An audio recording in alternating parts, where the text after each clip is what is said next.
cancer later in life. The HPV vaccine prevents human papillomavirus and all the cancers it can cause. The American Cancer Society recommends getting your sons and daughters the HPV vaccine starting at age 9 to protect them later in life. We're your home for live sports. WGSX Lynn Haven, WTOT, W271DM Mariana, Powerlip FC, ESPN Northwest Florida. Transmission starts in 3, 2, 1. Broadcasting from the Rib Crib Radio Room. The Afternoon Underdogs are taking your calls live. 850-215-6290. 104.3 ESPN Northwest Florida. Welcome back into the Rib Crib Radio Room after a nice little hiatus. Hope everyone out there, shot some thoughts and prayers up to the families of those who have fallen in the fight for freedom. Man, what a day. You know what I mean? When you sit back and you kind of reflect on how it is we're able to do what we are able to do in this country behind the name of freedom. Yeah. So it's a very heavy day, but still nonetheless, with the freedom that they fought for, right?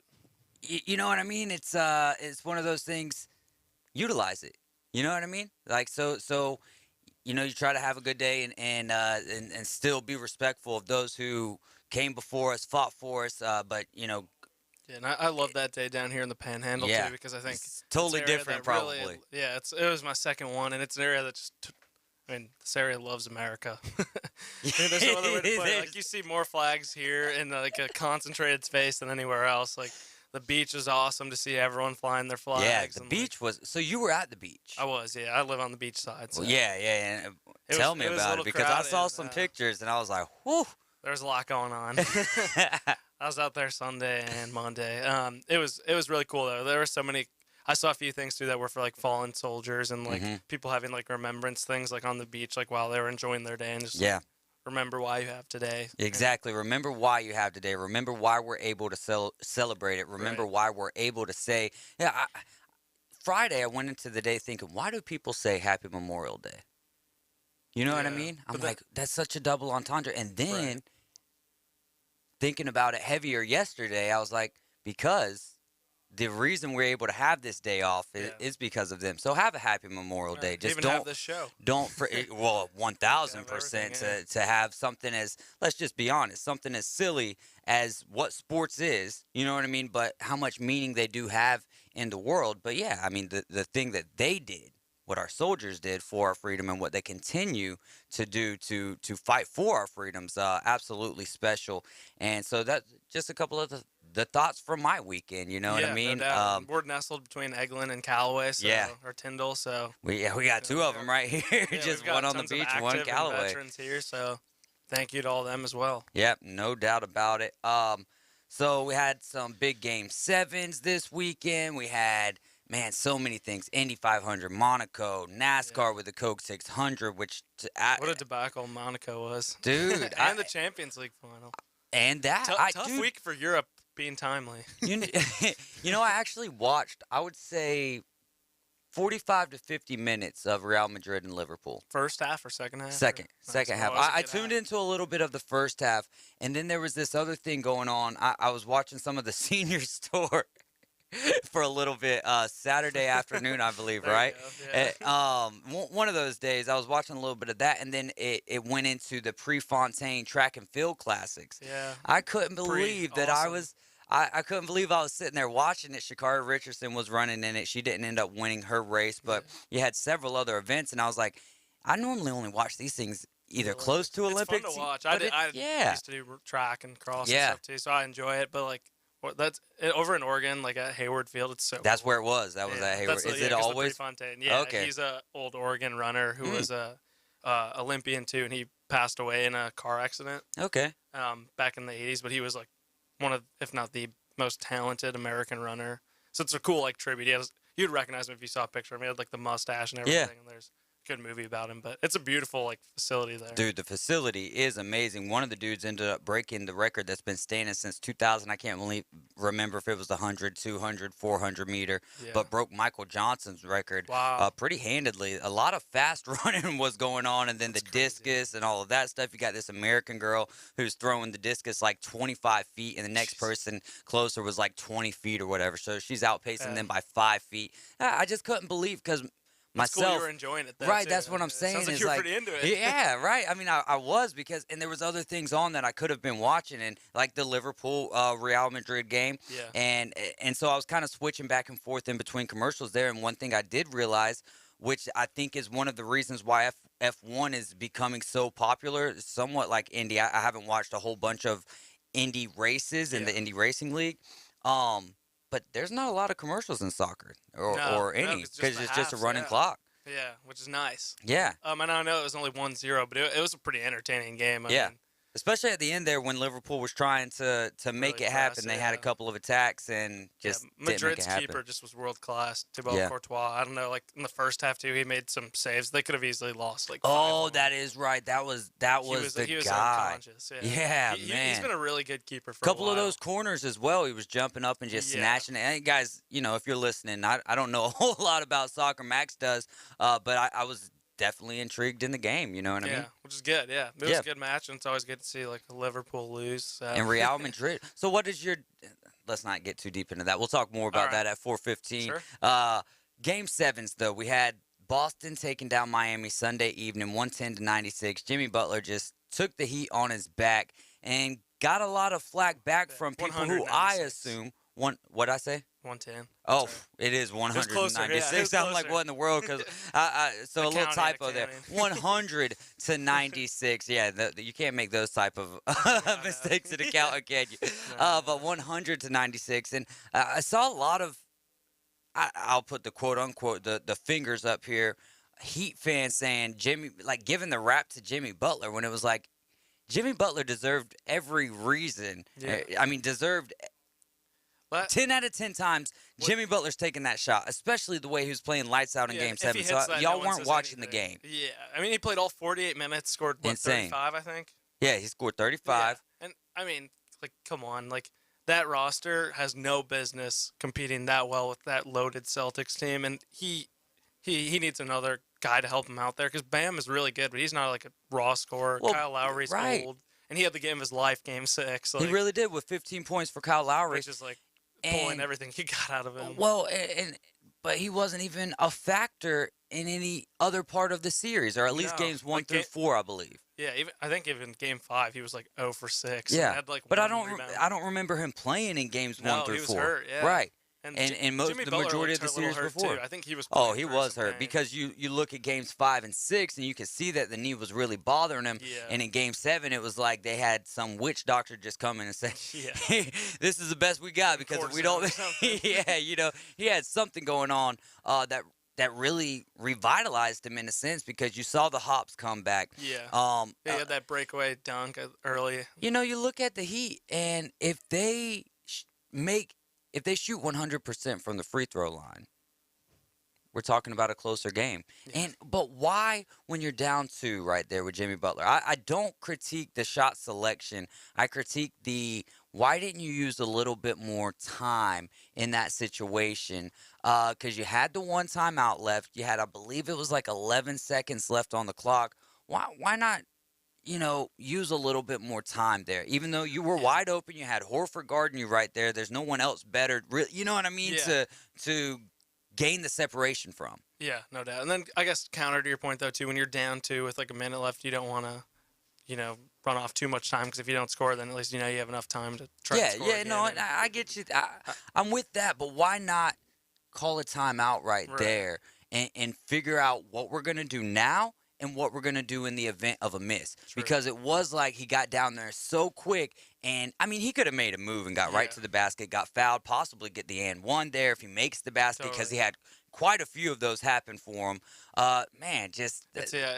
It's tough, though, too, because, like, calling the timeout, they could do a good set play, and everyone knows, Jimmy Butler's going to be taking it in the Celtics. But then goes Strus. Right. Could have, yeah. And the Celtics, too, they've been incredible all playoffs with their defense. They were suffocating. I mean, they made Kevin Durant look pedestrian. They made Giannis.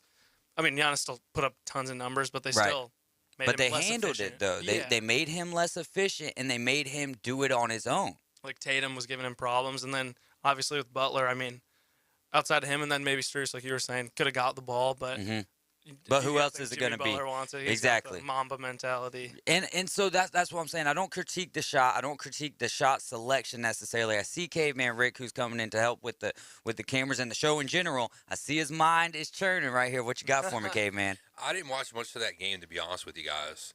And it kind of turned out the way I thought it was going to go anyways. I thought Celtics were going to win in about 6 or 7. So I got, like, what I was kind of, hoping for, hedging for, if you will. Yeah.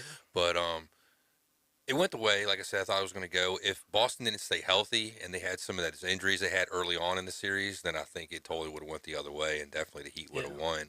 I think the fans kind of like ripping, Butler after the, loss kind of comes with the territory, because if you remember, like last week and the week before, when the Heat were doing so well everywhere across the board, like on the mothership, and everybody was giving, Jimmy Butler all this praise, talking about how you might even be a top 5 player. Yeah.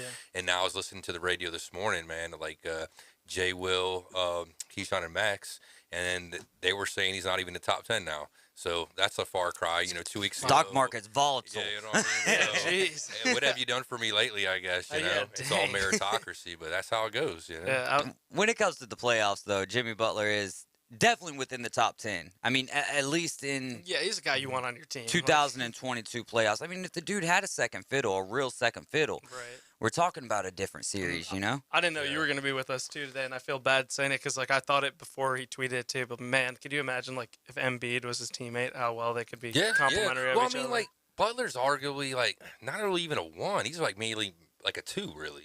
Yeah, I would think. You know what I'm saying? So if he can get that, like, 1 or somebody that's on equal level with him, and then with Bam, then they probably, have something there. Be kind of He's been the 1 since he's been in Miami, though. Right, he has been. Right. But, like, I mean, on a lot of other teams, is he the 1? No. Yeah, and that's the difference, I think, that is with Jimmy Butler and his rise to close to superstardom than others, right, is that I do feel like he could play – and I don't mean when I say the position, I mean more or less the sidekick. I think that within his ego, it would he could allow himself to not be the focus point. It's about winning for him. Well, is it really though? He moved around a bunch.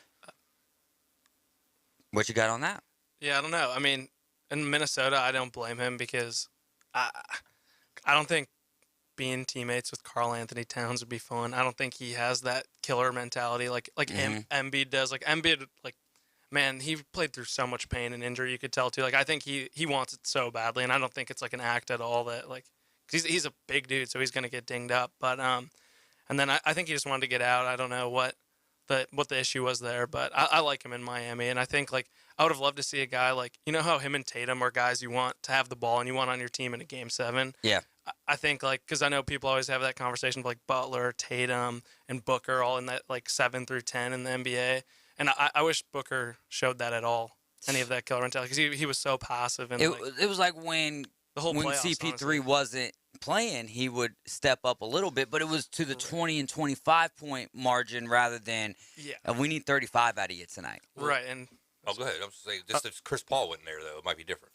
True, no doubt. And it just seemed like he tried way more in the regular season. I know Monty Williams said he pushed them too hard in the regular season, but he was just being a good guy. Like he didn't push them too hard. Right. I think they blew a ton of teams out, and he rested them well. I think it was more just his superstars let him down. And I would love to be a fly on the wall for, speaking of Jimmy Butler and his departures from Minnesota, Chicago, Philly.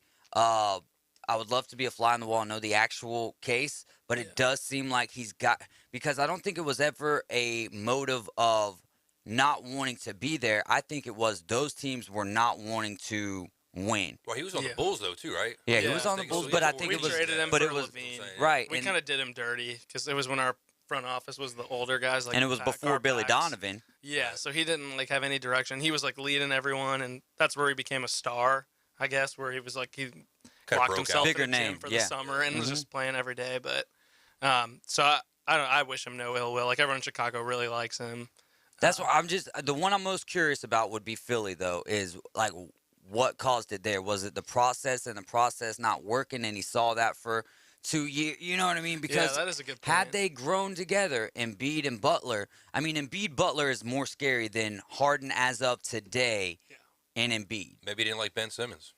Oh, come on now. It all comes That's down preaching. to Right, though? Yeah. I mean, No, is you're that not wrong. is that not terrible, though? If you're the Philadelphia 76ers and you held on for this guy for so long, it never panned out, and you never really – well, then again, you did get what you got, or you did get something out of him, at least getting James Harden. It's like in the NFL. Yeah, teams, you got to see when you get an early draft pick like that, you don't want to give up on them that soon because if somebody else gets them, they turn into a star. You look like a dope for letting them go and not utilize them. And then if you hold on to it too long and then they fail, then you look like a dope for making the trade or moving up to get somebody, and nothing comes to fruition. So you're kind of like, just hoping and holding on to him. That's what so many teams do. I mean, if it's not working in your system, man, move on. Who was Philly's coach when Jimmy was there before Doc? It was Was it D'Antoni? No, we didn't have D'Antoni. No. Man.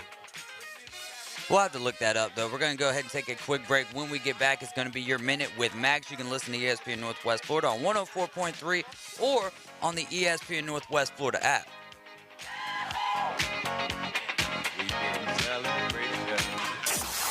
ESPN Northwest Florida. It feels like every single time we get in an airport, we got a little bit of a travel issue going on. Yeah, Key 6'4.5", 6'5", sitting in bulkhead. Because there's not too many flights that go from L.A. to Raleigh-Durham. So. Nope. Just Key for a good 4.5, 5 hours in the bulkhead, just knees pressed up in the chest. Like, just envision that. Keyshawn, J. Will, and Max. Weekday mornings at 5. ESPN Northwest Florida. Weather forecast overnight, isolated showers and thunderstorms, then partly to mostly clear by morning, low 70s, light winds, mostly sunny Wednesday and Thursday, the high each day in the mid to upper 80s, and Friday's going to be mostly sunny in the mid to upper 80s as well. We'll keep you updated. This weather forecast has been brought to you by Mid-South Lumber, best little lumber yard in Panama City and Youngstown. For 104.3 and 102.1 ESPN Northwest Florida, I'm meteorologist Tim Root. Hear that? That's the plumpest, juiciest hot dogs you've ever seen getting their grill on. But we both know what'll make it sound even better. Oh yeah, it's a Pepsi to go with your hot dog. Because when you're chomping on America's favorite meal, relish, mustard, and onions perfectly blending into a crescendo of flavor, there's only one thing that makes everything about that moment better. A cold, refreshing Pepsi. See what I mean? It's like music to my ears. Hot dogs. Better with Pepsi. That's what I like. You know that sound anywhere. It's the crisp crunch of that first nacho chip. With its perfect cheese to sour cream ratio sitting atop a layer of delicious beans, it's a sip away from perfection. That's what we're looking for. Add a delicious, refreshing Pepsi and we've achieved absolute nacho nirvana. Because while you can pile those nachos high with every spicy, cheesy, savory topping, there's no topping a cool Pepsi finish. Nachos, better with Pepsi. That's what I like. Mayberry's Bait and Tackle, this is Tim. Do y'all sell bait? Yes, we seasonally stock live shrimp, live bull minnows, live sand fleas, live fiddler crabs, earthworms, night crawlers, crickets. We also stock frozen shrimp, sand fleas, mullets, squid, pre-rigged ballyhoo, bonita, stingray, cigar minnows, Boston mackerel, Spanish mackerel, and a few other miscellaneous baits. It's worth the drive to buy premium locally sourced bait from Bay Breeze Bait and Tackle, located directly off Highway 98 on the west end of Panama City Beach. Live from the Rib Crib Studio. We are live and local. From Camp Helen State Park to the historic Morton Theater. Definitely time to let our hair down and have some fun. It's the Afternoon Underdogs. 104.3 ESPN Northwest Florida. We're in the Rib Crib Radio Room. This is Your Minute with Max. He is the accountant for PRG and the representative right here on 104.3 ESPN Northwest Florida. Also in the Mariana area, 102.1. We've got Caveman Rick. I'm David Hayes and Max Delighten. This is Your Minute with Max. What's going on with PRG? What we got upcoming? Yeah, I guess in tune with the Memorial Day holiday, I'm going to just talk about on June 25th, we have a thing where we're really paying tribute since we're pretty close to Tyndall Air Force Base. I know I brought it up last week where we're doing every active and retired military member. You get a ticket, and if you come and go to Rib Crib. It should be cool. Like we should have some like live music going on and everything. But we'll have a raffle, and there will be 5 tickets that win Rib Crib for a year. And it's only military people who get the tickets. So. But I mean, that's a pretty good gig, especially because a lot of people live near the restaurant. So. Quick question: what are you gonna do if, like, say they get deployed, in the meantime, and they're not living by a Rib Crib? Ooh, that's a good point. We would. we would count on caveman. I know that can work. No doubt. Right? We would let them like have it start once they're back, or like give them like, hey, you're out for the 8 months. Like we'll add 8 months. Yeah, we're not gonna hose you because you got deployed. Right. Oh, I hear you. I was just thinking. I don't know if that was like come up in the think tank. Yeah. Oh yeah. Like oh, you're going to the Middle East. There's no barbecue food, and when you get back, your thing expires. For him, or like, Chris just starts of no, but Chris starts of a Rib Crib over there. Yeah. Only on American basis. Yeah. I don't think. Yeah. I'm not gonna say. But the pork might not go over so well yeah. over some of those areas. Oh, that's right. Yeah.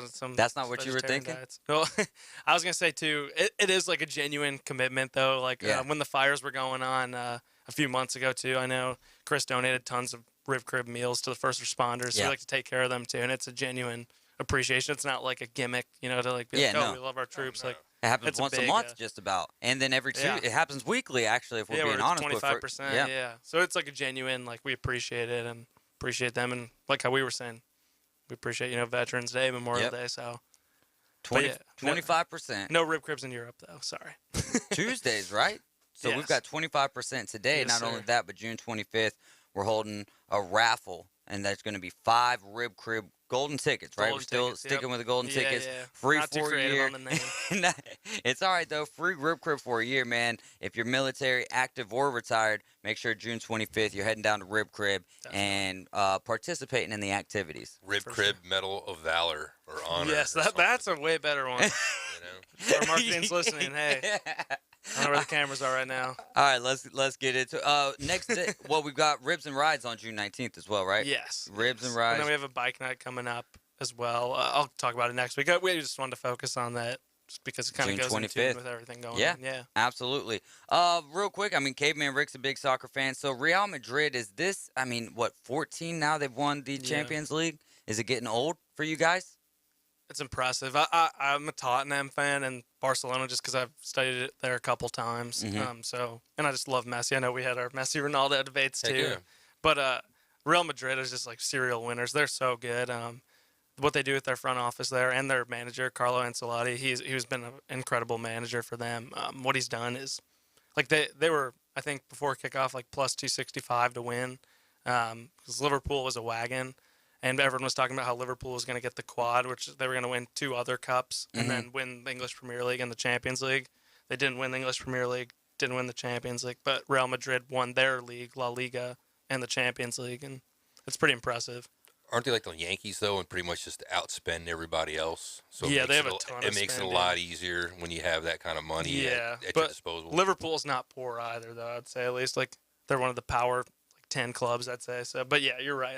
Real Madrid has. They're the richest club, or richest franchise on the planet, I believe, in Forbes or something I've seen before in the past. Yeah, them, Bayern Munich, Barcelona was, but Barcelona had some poor accounting. So well, not just soccer. I'm talking about over football here in the States. Like they're more valued than like the Dallas Cowboys or the Yankees and stuff like that. That's crazy. Yeah, Why some legends. Is it because of the mass appeal that they have, like being that they're kind of over there in Europe, like having Ronaldo literally more, especially with Barcelona. Barcelona had Messi, and that's Ronaldo. Right. That was when like La Liga was at its peak too, because they'd always battle. In the same league. And Ronaldo, like even though I think Messi is a better overall player, Ronaldo's a lot more marketable too, because he can speak English and he has a really good PR team that gets him in front of a lot of American. Behind every great athlete is a great PR team. Yeah, ask Tom Brady. Ask Tom Brady. He's made everyone like him for the most part. How in the world that happened? You want to talk about witchcraft going into Jimmy Butler's knee? Tom Brady down to Tampa Bay has just been. Maybe Aaron Rodgers should hire his guys. No, real. Because I don't think Aaron Rodgers cares though. I know he doesn't care, but you would think that being on the Pat McAfee show weekly, it helped him for sure. Helped him, but it still hasn't brought him back to being live. Like holding up his toe to the camera and stuff. That was pretty funny. It's polarizing too. You know, a lot of people. Maybe he wants to stay that way. But he loves that spotlight too. He acts like he doesn't, but he does. His family hates him. Yeah, exactly. Says a lot about a guy. NBA Finals predictions, because me and Caveman will be talking about this at 5 today. But NBA Finals predictions, what you got here? Who wins and how many games? No doubt. I know I've mentioned it a couple times, but I've had a future on the Warriors since November. Yeah. So I get a nice little hefty payout if they win. So I'm going to go with Warriors in 6. Warriors in 6? In 6, yeah. MVP, Steph? Steph, yeah, which is, I know, super chalky, but I think he's never won it Really, before. yeah, this would be the first time. Oh, has he not won it before? Wow. Iguodala won it the first time, I think, right? Yeah. Also off topic, but I love that Draymond Green said that they were going to face the Celtics while the series was going on. Udonis Haslem's like, that breaks the player code, blah, blah, blah. And Draymond Green's like, I don't care. People pay me for my opinions. Like, he's like, should have proved me wrong. Like, yeah, that's true. That's two very vocal guys too. But yeah, I mean, you don't mess with Udonis in the locker room, Udonis more or Haslem, less, yeah. though. You know what I mean? And Draymond out in social media. It's crazy. Haslem's still in the league. He's been like on the end of the bench for like 7 years. Well, he's basically coaching. He's like a player coach right He's now. been in the league for like what, 18 years now? At least he's gonna 19? be. I mean, like he was left Florida like what, 02? He's yeah. I have some from those old Bulls Heat series. I have some choice words about him, but oh, by the way, in the break we were looking up who the 76ers coach was before Doc Rivers, and for a amount of 7 years, it was Brett Brown. I'm kind of embarrassed. I can't believe none of us. Yeah, thought about that. Yeah, But it then was a long he's weekend. Kind of a nobody, you know. And What Doc do you Rivers has do? only been there since 2020, right? No, 100%. But that just kind of goes Doc to show Rivers you. is a whole nother. He's had so many loaded teams that he just hasn't. Yeah, one performed on, championship. What's he gotten out of it? Yeah. Says a lot about Doc. Yeah. Yeah, I mean that's Brett Brown Jr. That's no, at least he's getting them there. Well, maybe senior Brett Brown could be his junior, maybe, because the senior's got the one win. Yeah. All right, that's and fair. Junior's still waiting. Yeah, it should be a good series though. I mean, all in all, like it's been the Warriors were the best regular season defense. Mhm. The Celtics have definitely been the best playoff postseason defense, and I think it'll be a lot more. It'll be a lot more of like a rock fight in some of the games than people think. For like, I know the Warriors are the most explosive team in the league, but still, I think it should be really good. Like just really good coaching. Like I think the Celtics coach. How do you pronounce his name? Udoka? Yeah. I've heard it though on different. Sometimes I hear Udoka, sometimes I hear Udoka. So it's like Udonis, I mean, Adonis, Ime is what a lot of people call him. Just coach. Just Coach Udoka. Brad Stevens, But yeah, no, it's going to be interesting. Both of those guys have played under Coach Popovich. You know what I mean? So yeah, you got a rookie coach, you got a coach who's been there, done that. It's going to be interesting. You also got the Golden State Warriors who are bringing back Iguodala, Gary Payton Jr. Is Iguodala Gary activated? Payton. He's supposed to be coming back for this series. He hasn't played a lick of minutes. And at 5 o'clock, I kind of got a comparison there, and I don't want to bring it up now.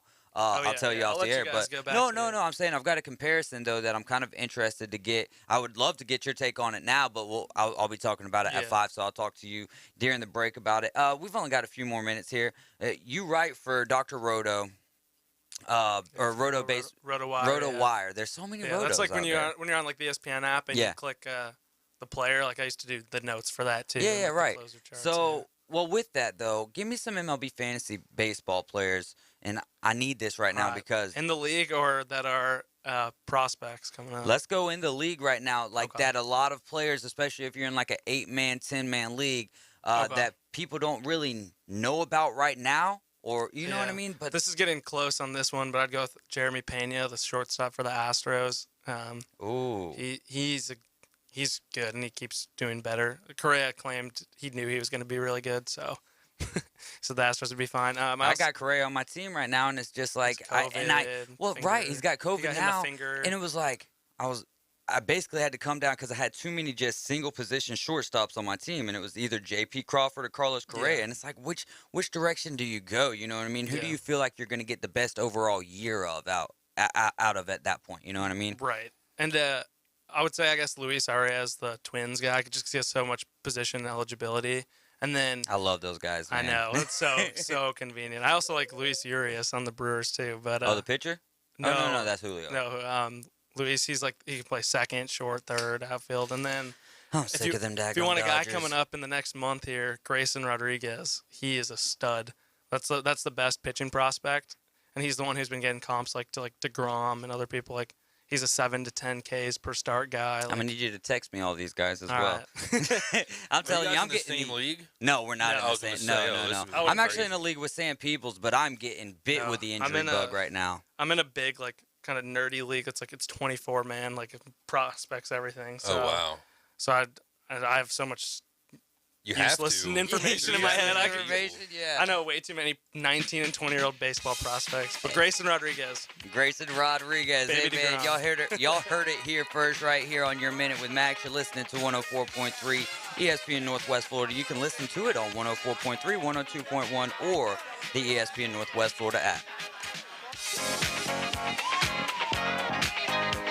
Hey, Braves fans. 104.3 ESPN Northwest Florida has your chance to win weekly prizes from Slim Chicken, Rudy's Barbecue, That Boot Store, Guthrie's, and Rib Crib with Atlanta Braves Trivia. Step 1, open the ESPN Northwest Florida app and click Braves Trivia. Step 2, answer trivia about a recent game. Step 3, score some tasty prizes and come home a hero. The Atlanta Braves on the Gulf Coast. Listen live on 104.3 in the ESPN Northwest Florida app. Let your adventures begin in a new Kia from Bill Bird Kia. Stop by today and discover why everyone is talking about the award-winning Kia. Now offering 1.9% APR up to 48 months on a new purchase of the 2022 Kia Forte, K5, Soul, or Sorento. Bill Bird Kia is not only the home of that 20-year, 200,000-mile warranty, they're also the home of the best customer experience anywhere. Stop by and see us at 2435 East 15th Street or anytime at BillBirdKia.com. We make buying a car easy, and you'll enjoy the way we do business. Offer from KMF for purchase of a new 2022 Forte, K5, Soul, or Sorento with $21.65 per month per $1,000 financed in 48 months. Quantities limited.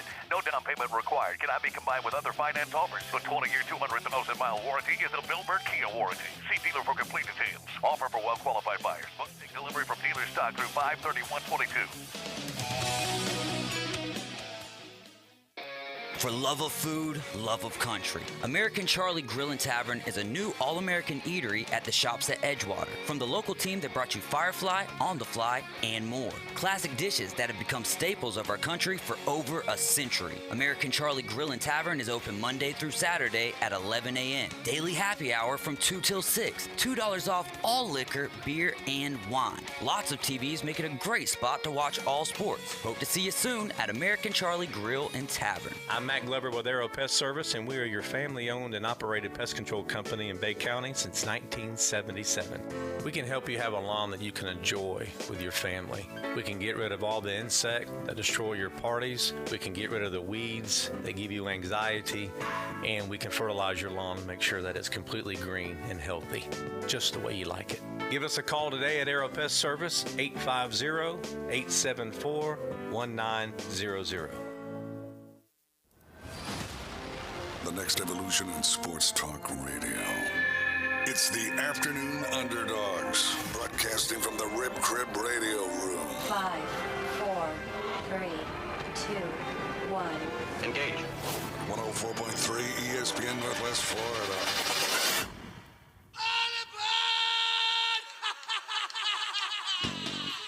We are back. You're listening to 104.3 ESPN Northwest Florida. We're also 102.1 FM in Marianna. We're also on Blab TV in Pensacola, Fort Walton, Mobile area. If you don't have the Blab TV channel through your service provider, you can get their channel or app on your Fire Stick or Roku. Now we've got Dr. Tom after a great day of racing on Sunday. Dr. T, how's it going, my friend? Doing well, David. I hope you are too. Oh, I'm doing fantastic. I know that you had to enjoy everything that we had offered for us this Sunday. Out of the big three races, which one did you enjoy the most, or was it across the board you just loved it? Well, I'll give you my honest answer. I really did not like the way the World 600 ended. I mean, that was unfortunate for those guys that dominated the last 2/3 of that race. The Monaco race was, of course, rain delayed, and so I was flipping back and forth between Monaco and Indy. It's just great. It's the greatest weekend of racing. Memorial Day is just great. Yeah, so let's start with the Monaco race. Give us a recap of the race and who ended up taking the checker flag. Well, Sergio Perez ended up being the winner, which I'm glad for him. That's one of his very few Formula One wins, and it was very competitive, but it was rain delayed, and it was a little bit spoiled, I guess, on that behalf. But Formula One runs in the rain. They put rain tires on, and they went for it, and Sergio Perez did a quite well job for Ferrari. So that's where they were. So, to Indy 500, how was the day for Jimmy Johnson? Well, poor Jimmy. I've always liked Jimmy. He's a great stock car driver. He is not an IndyCar driver. He just is not. And you're talking about additional 50-mile-an-hour speeds. You're talking about things that change just in a split second. Not that NASCAR isn't challenging, but IndyCar is even more challenging to drive one of those cars. And Jimmy had a bad day. I mean, I think he finished among the cars that were running at the end. I think he was second last among the running cars. But it was a good race. I was glad for Marcus Harrison. I'm always glad to see it. There's other guys I would have liked to have seen get a win there. But and you got to look at the big picture. I mean, Helio, who could have gotten his fifth win, I think he ran fifth, if I'm not mistaken. So it was an exciting race. It always is. It's great tradition. What about Scott Dixon not getting the win there despite starting in the pole position? Well, I'm sure everybody thought he was the favorite. He was the Vegas favorite. And he did break Mario Andretti's, El Senior's record of most laps led at the Indy 500. I think he now has surpassed that record amount. And I was a little surprised. I really didn't realize Al Unser held that record. I would have thought it'd be Mario or AJ. But anyway, he's now the leading most driver at the Indy 500, but didn't win. The Ganassi racing, I mean, when it comes to IndyCar racing, they got it on NASCAR. They left NASCAR in the last couple months, before the season. But when it comes to IndyCar racing, Ganassi's dominate. Heck yeah, Dr. Tom. Glad to talk to you. This is Caveman Rick. Just wanted to ask, talking about IndyCar, which track do you like seeing those Indy cars race on more? Are you more, like in the oval tracks, the circle tracks, square tracks, or like the road courses? Well, I appreciate your question. I'm an old-fashioned guy. I mean, I grew up back in the 60s, so I don't even want to tell you my age. But I still like Indy cars on oval courses. I like them on the Indy 500 track. I like them on Pocono. The road course races are great. The street races are enjoyable. I like watching them run at Belle Isle up in Detroit, which I believe they're going to be there next weekend. And I might have heard, and I could be wrong about this, but I think that might be the last year they're going to do that race in Belle Isle. So, a race, to me, I'll take any racing wherever I can get it. How's that? I love that answer. Great answer. And this one is another one that's kind of left up to just your opinion and what you think. But who do you think would have faster pit times out of F1 pit crews and Indy 500 pit crews, or do you think it would just be comparable? Oh, come on. That's like the easiest question in the world, you guys. David, I mean, I know how much you'd really follow racing, but no, the F1 just kills them on pit times. I mean, they change 4 tires and fuel it in literally less than 4 seconds, usually about 3.2, 3.3. They're just fast as can be. Now, I do have to put a plug in for this next weekend because for the first time ever, the Cup Series is going to my hometown of St. Louis. And you think I would be there. I've been to that track many times for Indy races and several lower division stock races, but it's going to be exciting next weekend for them to have it there. Yeah, I was actually watching some of the highlights of the race from Monaco, and that's where I got curious about the question because I was like, man, they just lift it up and set it down, and it's done. Yep. How in the world do they make that happen? And I was just kind of curious there if maybe there was some Indy 500 teams in there, pit crew-wise, that could stand the test with the F1 guys. Let's get into that Coke 600, though. Lots of luck for Denny Hamlin to win his first Coke 600, but I'm sure that you were kind of pulling for him down the stretch there when he was battling his teammate number 18 right behind him. Well, it's always good racing, and I know you're joking with me because you know I probably was not pulling for him. Well, you were pulling for Denny Hamlin to not let Kyle Busch get around him. Oh, absolutely. You're you're right about that. But that was such a good race, and it all led up to a real good finish. But to see those guys who really dominated, and between Reddick and Chastain, those guys and Suarez and Kyle Larson, they were all up there. And Austin Dillon, they were all up there running strong, and to see that happen 2 laps in the end, that kind of it stole thunder from me. How's that? I agree with you. Now, it's kind of, you got to think, like I said, I opened up with it. Lots of luck there because even Kyle Larson didn't lead a whole bunch of laps, but there at the end when he finally got in front of Chase Briscoe and they were kind of battling for it, everyone was thinking, at least in my opinion, oh, this is coming down to these 2 guys. But that's kind of the bittersweet beauty of those caution flags. Well, I'm going to say this, and I'll let you close it out, but I get up at 6 o'clock in the morning yesterday to watch Monaco. I watched Monaco, I watched Indy, and for the NASCAR race to end like that, it was a little letdown. Yeah, I hear that. So next up, we've got Illinois. Give us some facts about the track and who's poised to make a great run and bring the checker flag home. Well, the Cup guys have never ran in St. Louis, and the St. Louis fans are pumped. I was just there 2 weeks ago, and the fans are really, really excited about having a Cup race in St. Louis. The track is unique. That track it's an oval track. It's like 1.34 miles. It's a strange distance, and it's egg-shaped. It's kind of like Darlington, where I think 1 and 2 are wider turns, and 3 and 4 are narrower turns. And so that always leads to a setup issue for the chief mechanic and driver to get comfortable. You never can get the car perfect, and you can get it good in one turn, but then it's not good in the other turn, and they got to kind of find a balance. So it's going to be interesting.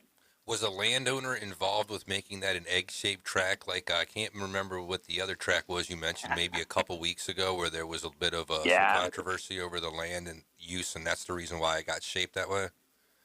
Well, you got a great memory, and I appreciate that. But no, that was Darlington, where the landowner wanted to keep his minnow pond alive. That's right, minnow pond, yeah. Yeah.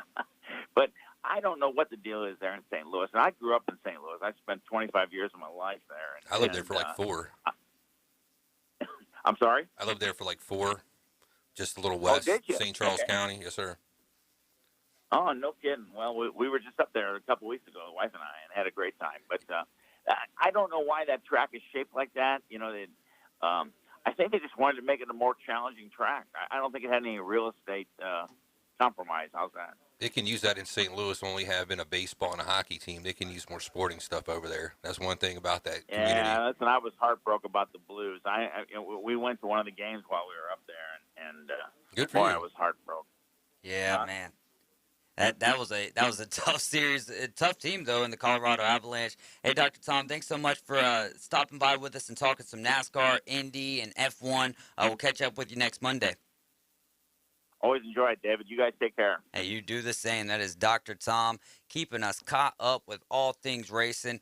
Man, it was crazy because of the 3, I really only had the opportunity to watch the Coke 600. We were actually on the creek, as you know, right. Because I was without a phone for the rest of about, Sunday, probably about 2 o'clock, without a phone until sometime yesterday around 5:30 or so, because my phone was in the cooler, ended up getting some water damage. Crazy story that at some point in time today I will share with you guys. A lot of fun though, going down the creek.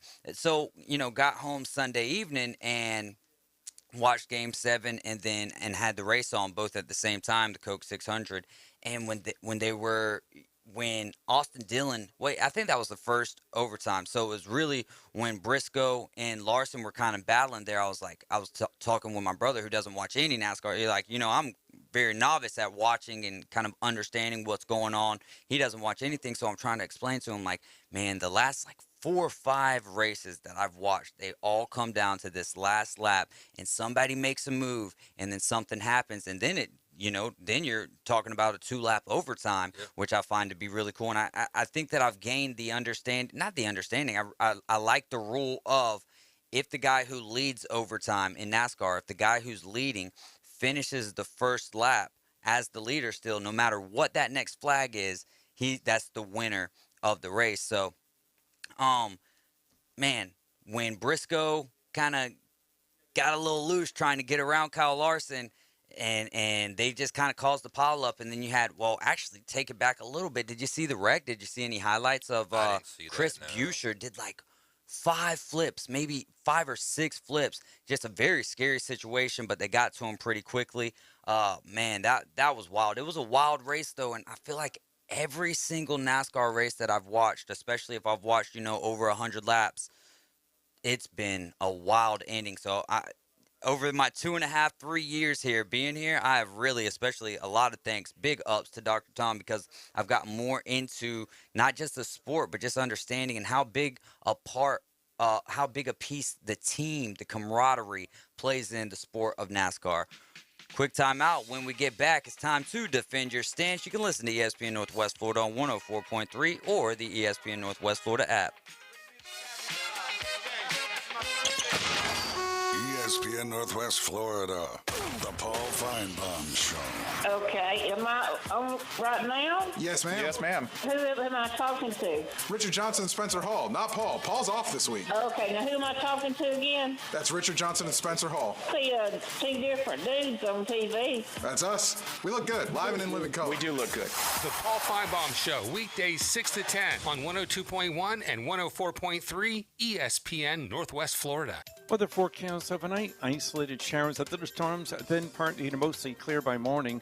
Low 70s, light winds, mostly sunny Wednesday and Thursday. The high each day in the mid to upper 80s.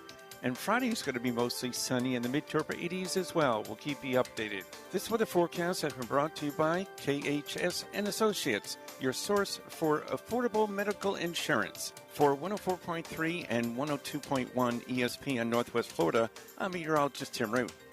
Swampy Jack here. I've traveled the world for decades and brought my most exciting adventures to Panama City Beach. Encounter the 25-foot-tall Swamp Ape. This indoor scrambler ride is synchronized for a multimedia experience like you've never felt. Put the pedal to the metal, racing around the Marrakesh track in electric go-kart. Supercharge your kart with special power-ups for extra speed or to sabotage opponents.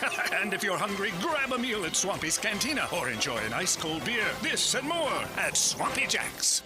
Reliable Copy Products is proud to be the exclusive dealer in Northwest Florida for Kyocera office equipment. Reliable Copy Products has been committed to providing professional, personalized service for the last 35 years. They understand that the right equipment does not always fall within today's budget requirements, so they offer several options for the equipment you need today for the growth you expect tomorrow. Call James Smothers at 784-6601, 784-6601. Reliable Copy Products on Harrison Avenue, just north of Bay High School. Ben and Deb Collins, owners of Bay Guns and Gear, have been in business since 2010, offering new firearms and accessories with a huge selection available for your hunting needs and personal defense. Turn to Bay Guns and Gear. They have the weapon for you. Discount pricing. And if you can't find what you're looking for, they'll special order it for you. Bay Guns and Gear, across from Grease Pro at 3115 Highway 77. Visit their website, baygunsandgear.com. Damsel in Defense presents Defend Your Stance. Got an opinion? Time to defend it. It's the Afternoon Underdogs on 104.3 ESPN Northwest Florida.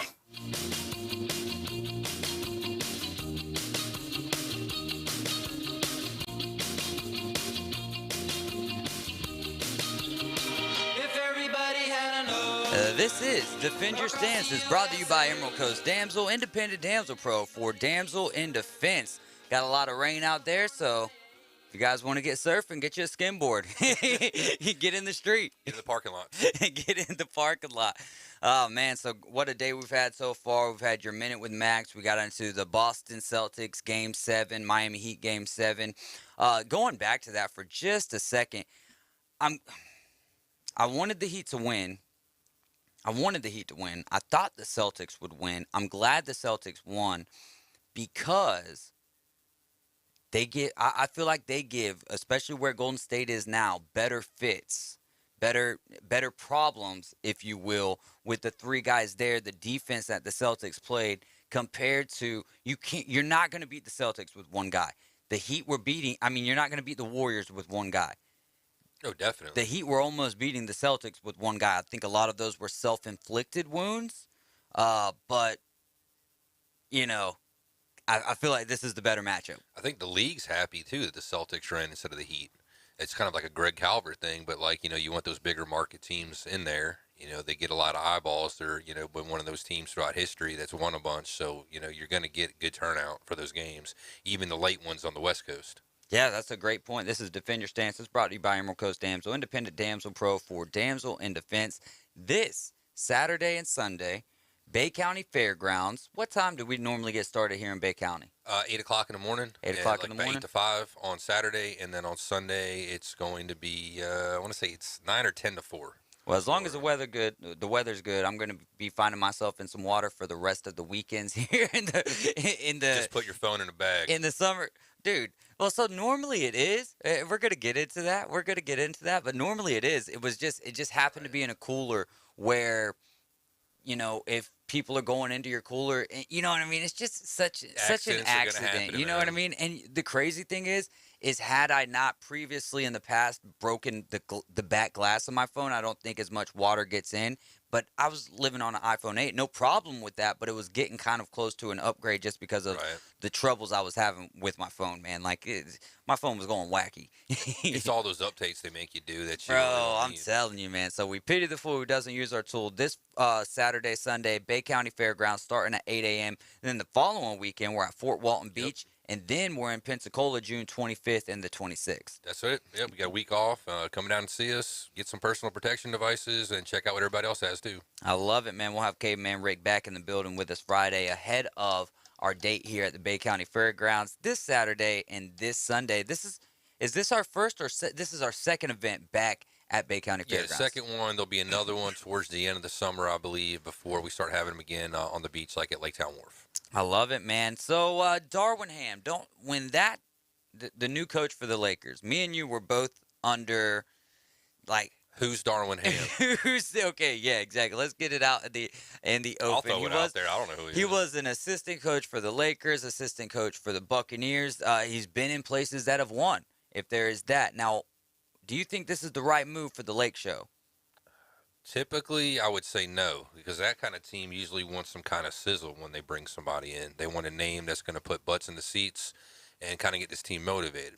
Now, there was a lot of people involved in this. Like I heard they brought Phil Jackson supposedly in this as a consultant. You got the Ramby, both Kurt and Linda involved in talking. I love how you just pluralized like the last name. Yeah, Cacti, Ramby, so it kind of works. And then, Magic's also involved, so you got all these people in Jeannie Buss's ear. I'm sure LeBron would think has got something to say, and he had to sign off on it. So did they just basically sign a puppet so that LeBron can pull the strings? I don't know. I guess we're going to have to wait and see. See, so hearing from Robert Ory today on the Dan Patrick Show, that was let's just put it this way. That was my consensus was this is just a guy for the Lakers and LeBron to bring in that LeBron can basically run, be the head coach, but not in name. Exactly. Which I don't think is a very successful recipe. It hasn't worked out prior for the most part, right? I mean, you do get guys like Ty Lue, Eric Spoelstra, but when you look at the latter and Eric Spoelstra, he's still Yeah, but that's because Pat Riley's there, and LeBron couldn't do those things. Pat Riley's too big of a personality. He has too much credibility for LeBron to come in there and do something like that. Well, but I guess the parallels that I'm trying to create here is that when they brought in, and LeBron wasn't really as much known for his GMing at that point, you know what I mean? Right. But that's what I was thinking is, they're bringing in a fresh young guy in Eric Spoelstra, but he's been with the Heat for longer than LeBron James was even in the league, you know what I mean? But he was young and kind of inexperienced when he took over the job with LeBron being there, and LeBron could have kind of manipulated him. What coach has outlasted, you know what I'm saying? Like normally LeBron is getting rid of the coaches and then leaving the franchise in shambles, whereas I'm not saying that the Heat never hit shambles or nothing, but Eric Spoelstra is still there. Oh, yeah. And let's put it this way, too. He's in L.A. right now. If the Lakers weren't in L.A., do you think LeBron would still want to stay? Or do you think he'd want to be out and want to move and go someplace else, and he's only there because of his other interests that he has in his life where L.A.'s helping him out? To be honest, man, I think that – so he's always used the chasing ghosts, right? And that ghost has always been Michael Jordan. Right. I think that he wants to stay with L.A. because on top of that, now you have Kobe Bryant, who's passed away, who he was with the Lakers already. But you know what I mean? Now it's like I think it is a goal of his to turn L.A. back into what L.A. was. But I think you have to take accountability for where L.A. is, and I don't think he's willing to do that. Oh, yeah, he's not going to admit that, like, the reason why they're in the situation they are right now is because of him and the decisions that he's made and the things he's brought about on the organization.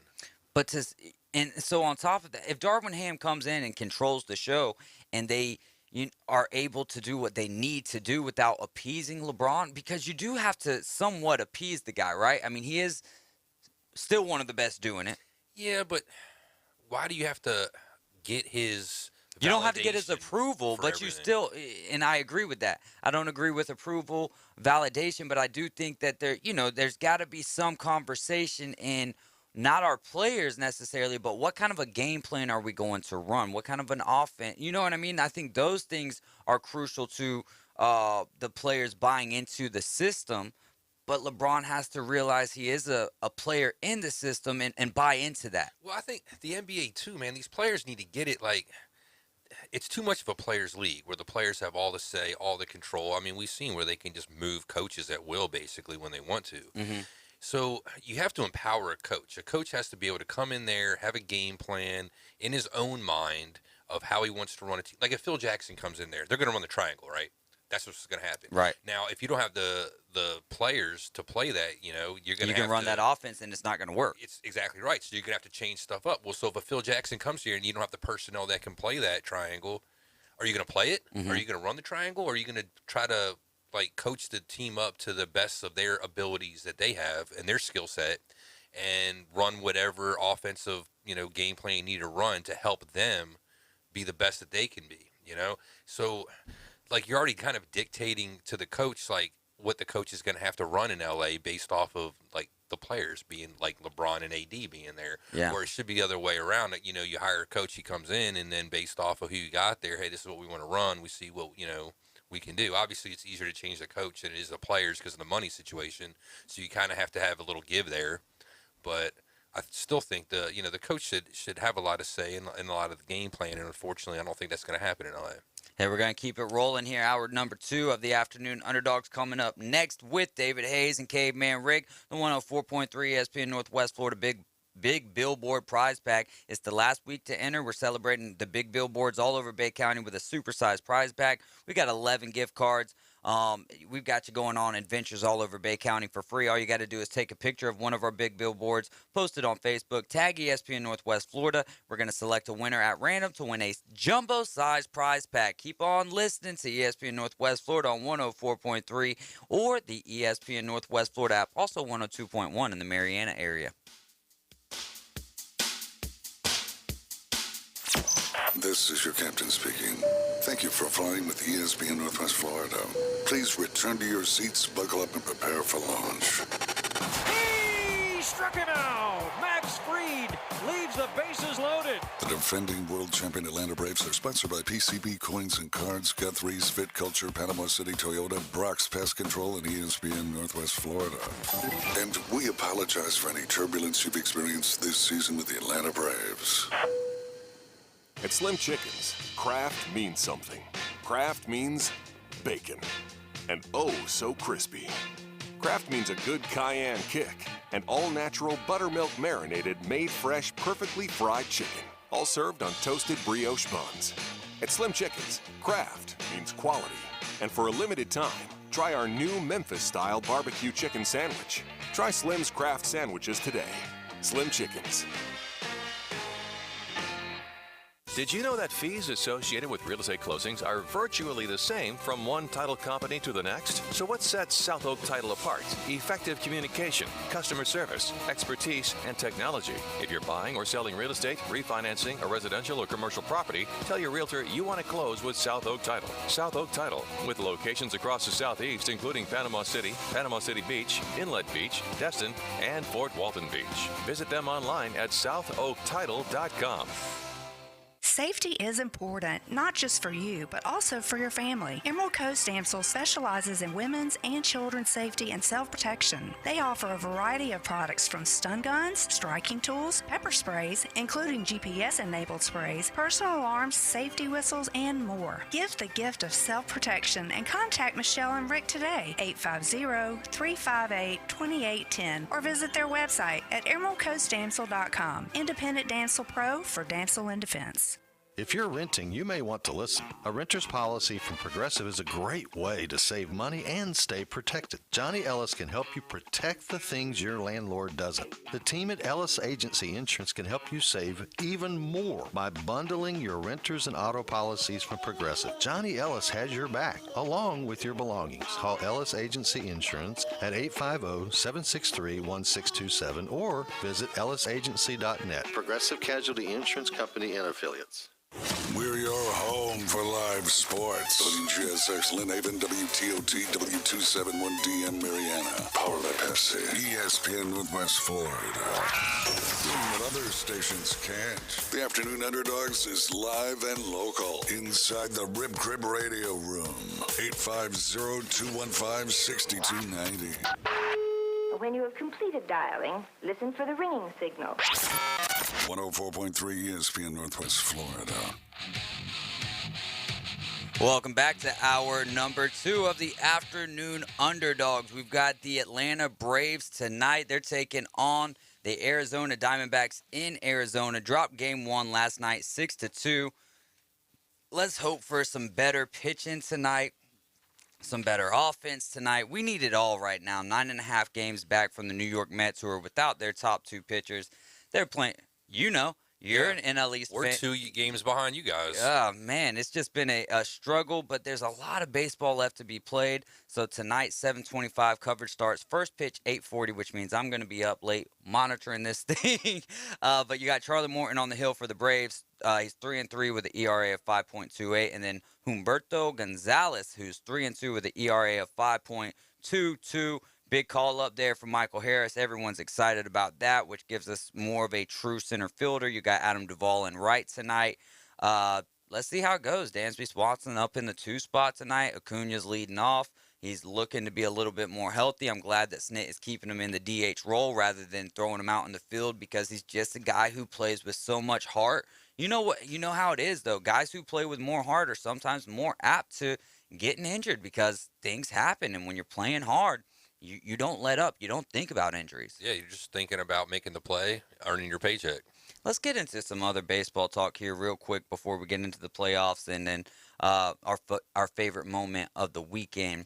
Gabe Kapler, manager for the San Francisco Giants, came out, I believe maybe it was Thursday, maybe it was Friday, after the shooting at Uvalde.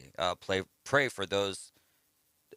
Thoughts and prayers for the family members there, the whole city, the whole state of Texas, and our nation as a whole.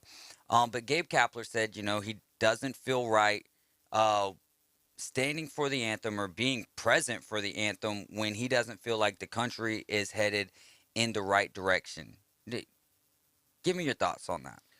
First off, I'll say I'm glad he's not coaching the Philadelphia Phillies anymore at this moment, so we don't have to worry about it with our franchise and this kind of circus going around it. I think you should do more like a Steve Kerr kind of thing. You have the podium. Steve Kerr's still out there, before games and, on the floor. He's got a problem with it. He spoke out, pretty loudly and vehemently about what's going on, here in the country and got, a lot of attention. It was very polarizing. Got a lot of people stirred up about it, and that's good. Sometimes you have to make people feel a little uncomfortable to kind of evoke change or to try to, get people's minds going on some stuff. And hiding out in the shadows really doesn't do that. I mean, we're talking about it in kind of like a negative way, instead of a positive way of trying to evoke change. So I think he's going about it the wrong way. Yeah. in our group chat, Boston Tim had kind of shared the same sentiment. What does it change? You know what I mean? And that's kind of my thing with it.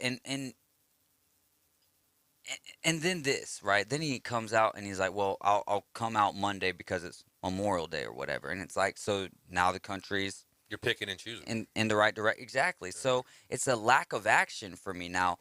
You know, you mentioned with Steve Kerr, like utilizing words, and so there's the old saying, well, actions speak louder than words. Well, the lack of action is even less than utilizing the words. Yeah, I mean, you know what I mean? Something like somebody on Facebook would post something about, this isn't right, or we should do something about this. Like, we should do something about this. Well, then get off your butt and do something. Y'all got more money than all of us. Don't just type something that somebody needs to do something, because that's not doing anything. Get off your rear end and take action if you feel that way. And then if you don't, then don't put your words down on paper or on, the screen or whatever. Yeah, I mean, during the off season, go volunteer outside of a school. You know what I mean? There's so many different ways that these guys have, and don't get me wrong, tough job. I'm not discrediting that by any stretch of the imagination, but still at the same time, I just don't think that, as I put it earlier, a lack of action is going to spur any type of change at all. So I'm not a big fan here of the way that Kapler's going about this. It is what it is, though, right? He's the coach of the Giants, or he's the manager of the Giants. He gets to do as he pleases, I guess, essentially. Speaking of the Giants, Jock Peterson, Tommy Pham, that whole situation. Fantasy football's crazy, y'all. Let's just dive into that real quick. So, Tommy Pham, it's probably, I don't know, batting practice. They ended up having a rain delay, but Tommy Pham walks up to Jock Peterson and slaps him, right? And everybody in the world is, what's going on? What's going on? Then 30 minutes later or so, the reports start coming out. It's over fantasy football. Essentially, Jock Peterson had an extra player on his IR, and enabling to have a little bit more wiggle room than everyone else. Now, if your guy is actually injured, he's allowed to be on that. But if he's out for, you could still be on the list for COVID. Right, 100%. But if he's out for like just a game, like say you're going into Saturday or whatever, and one of your guys is out for Sunday, but he's not, you know what I mean? It's hard to put that guy in our league. We're not going to let you put him on injured reserve unless he's out for set amount of weeks. Yeah. You know what I mean? But come on, a slap. Now, they had a lot of money riding on this, but here's the things to me that stand out about it. First, let's travel back a little bit in time to earlier this season, where Luke Voigt slides into Tyler Stevenson, and that whole debacle starts with Tommy Pham saying, I can beat you up, like, let's go to a gym, all this stuff. Now, he slaps Jock Peterson over fantasy football in a league which he did not survive past week 5 because he quit. So what does that say about Tommy Pham? Exactly. You quit over that and a gift that Jock Peterson put into one of y'all's groups, right, making fun of the Padres. And if you're following the rules, if the commissioner's got it set up in that league where you can do that, because I believe he said like he was hoarding players, and that was part of the problem.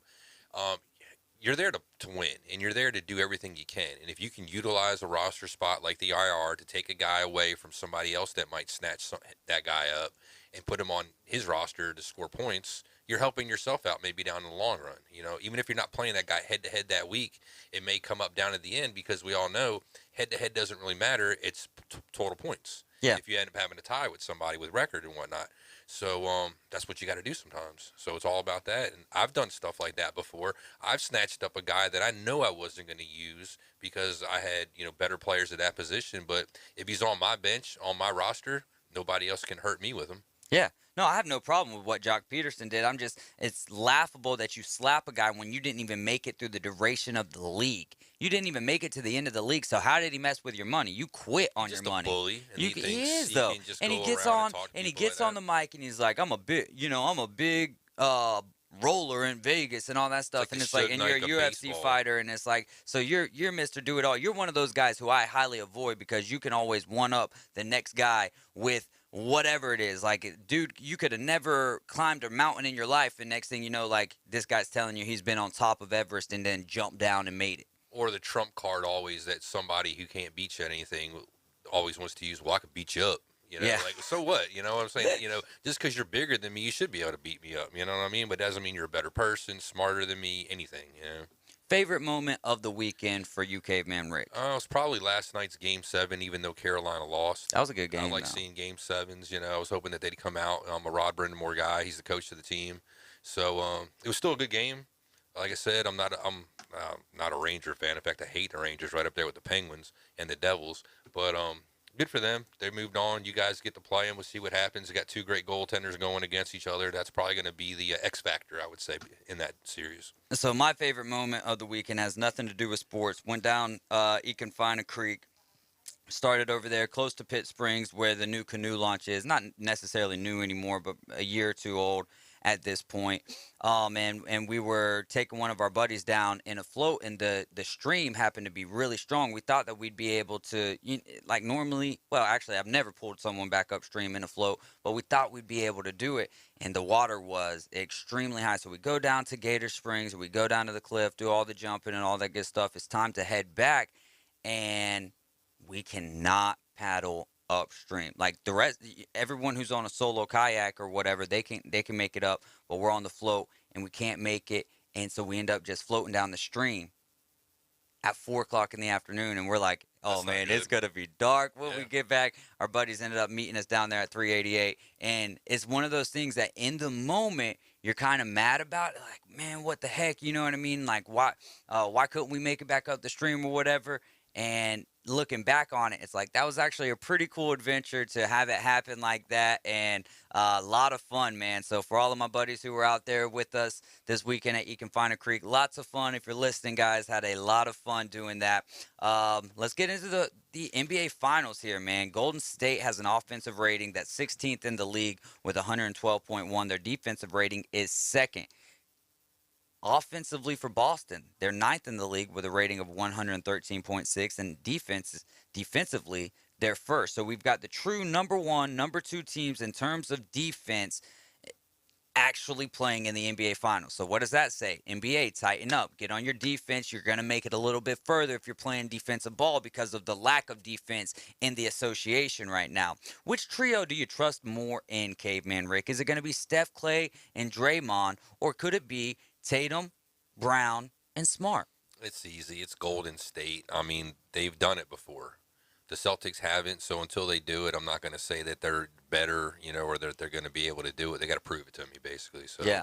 Right now, I mean, the safe, easy pick is going to be Golden State. I hate to go that way. I'm sure if maybe we had Tim in here, had a Celtics fan that maybe looked at it a little differently, might have something different to say. Hell, he might even agree with us too. I think that, knowing Tim, I think that, well, he also plays two different type of games.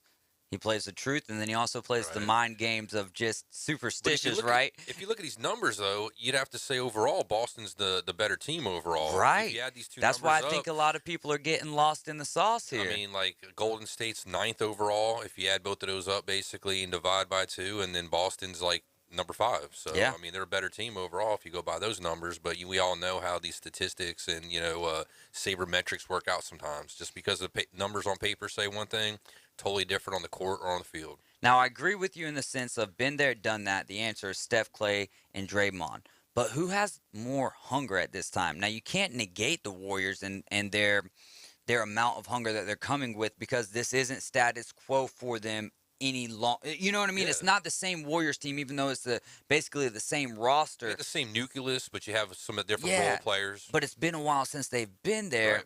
Well, you know what I mean. In terms of Golden State Warriors basketball, it's been a while since they've been there.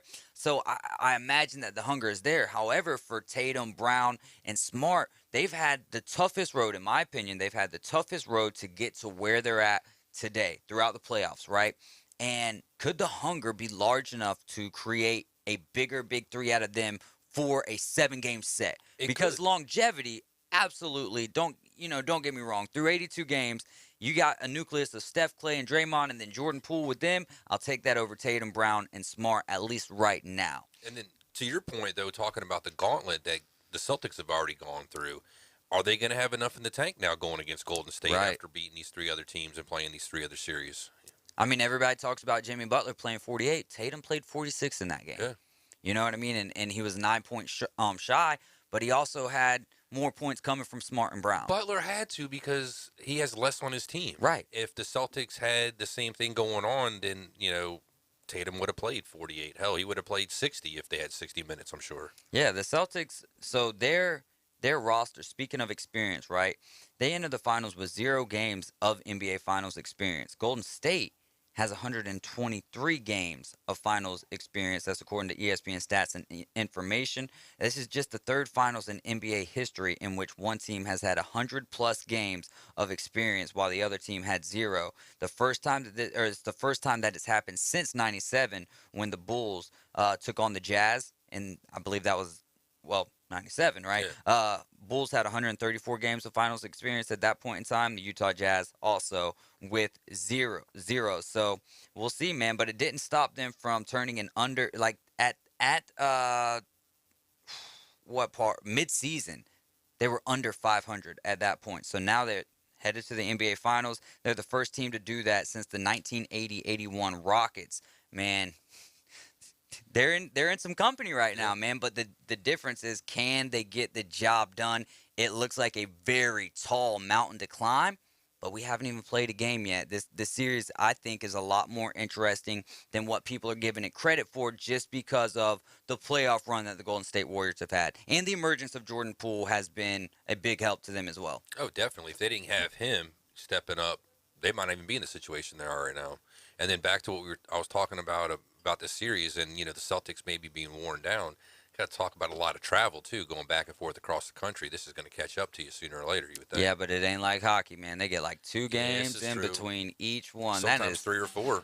That is insane. But you know who needs the rest right now? The Celtics.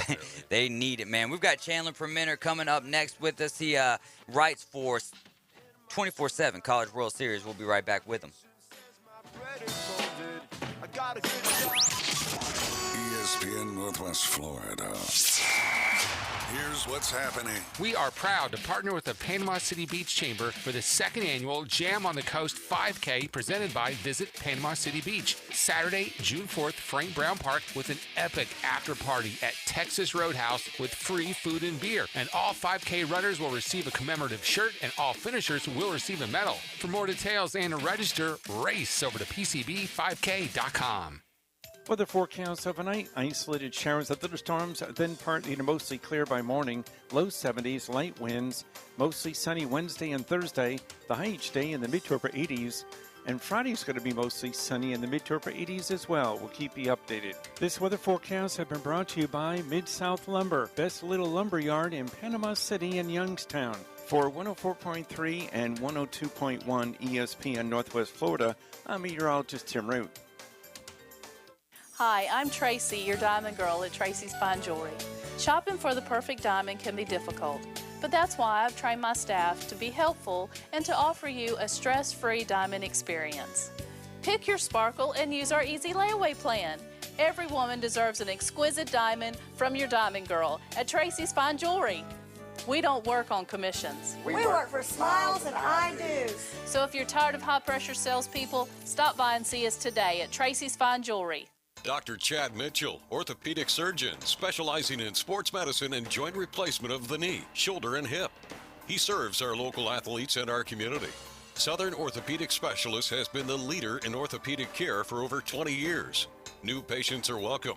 Call 850-769-KNEE to schedule an appointment. More about Dr. Mitchell and Southern Orthopedic Specialist is available on their website, southernorthopedic.com. Southern Orthopedic, getting you back in the game. Y'all listen up. Let me tell you something about group meals from Rudy's Barbecue. It's got all you need for all the folks you gotta feed, smoked meat, sides, and more. There's everything down to the tablecloth, just like the one that you see at the store. At a bridal shower, it's better than flowers. And a long distance meeting, it'll pass the hours. It'll feed all the cousins at a family function. It's better than potluck at a church luncheon. Next time you need to feed 10 or more, call and order a Rudy's group meal. Next in line. From the Florida-Bama line to the Gulf of Mexico, from the Upper Grand Lagoon to McKenzie Park, we are live and local. Whether you like it or not, you have a gift. Now back to the Afternoon Underdogs, live from the Rib Crib Radio Room. ESPN Northwest Florida. And the feeling coming from Welcome back into the Rib Crib Radio Room. Just a quick reminder, the Braves coverage starts tonight, 7:25, taking on the Diamondbacks in Arizona. First pitch at 8:40. Charlie Morton on the hill for the Braves tonight. We've got Chandler Perminer on the line with us. He's covering Ole Miss and Southern Miss, both teams in the College World Series tournament here. He covers them for 24/7 College World Series. Best place, bar none, to go get your college baseball information, stats, all of that good stuff, as well as softball at 24/7 WCWS. Chandler, what's going on, my friend?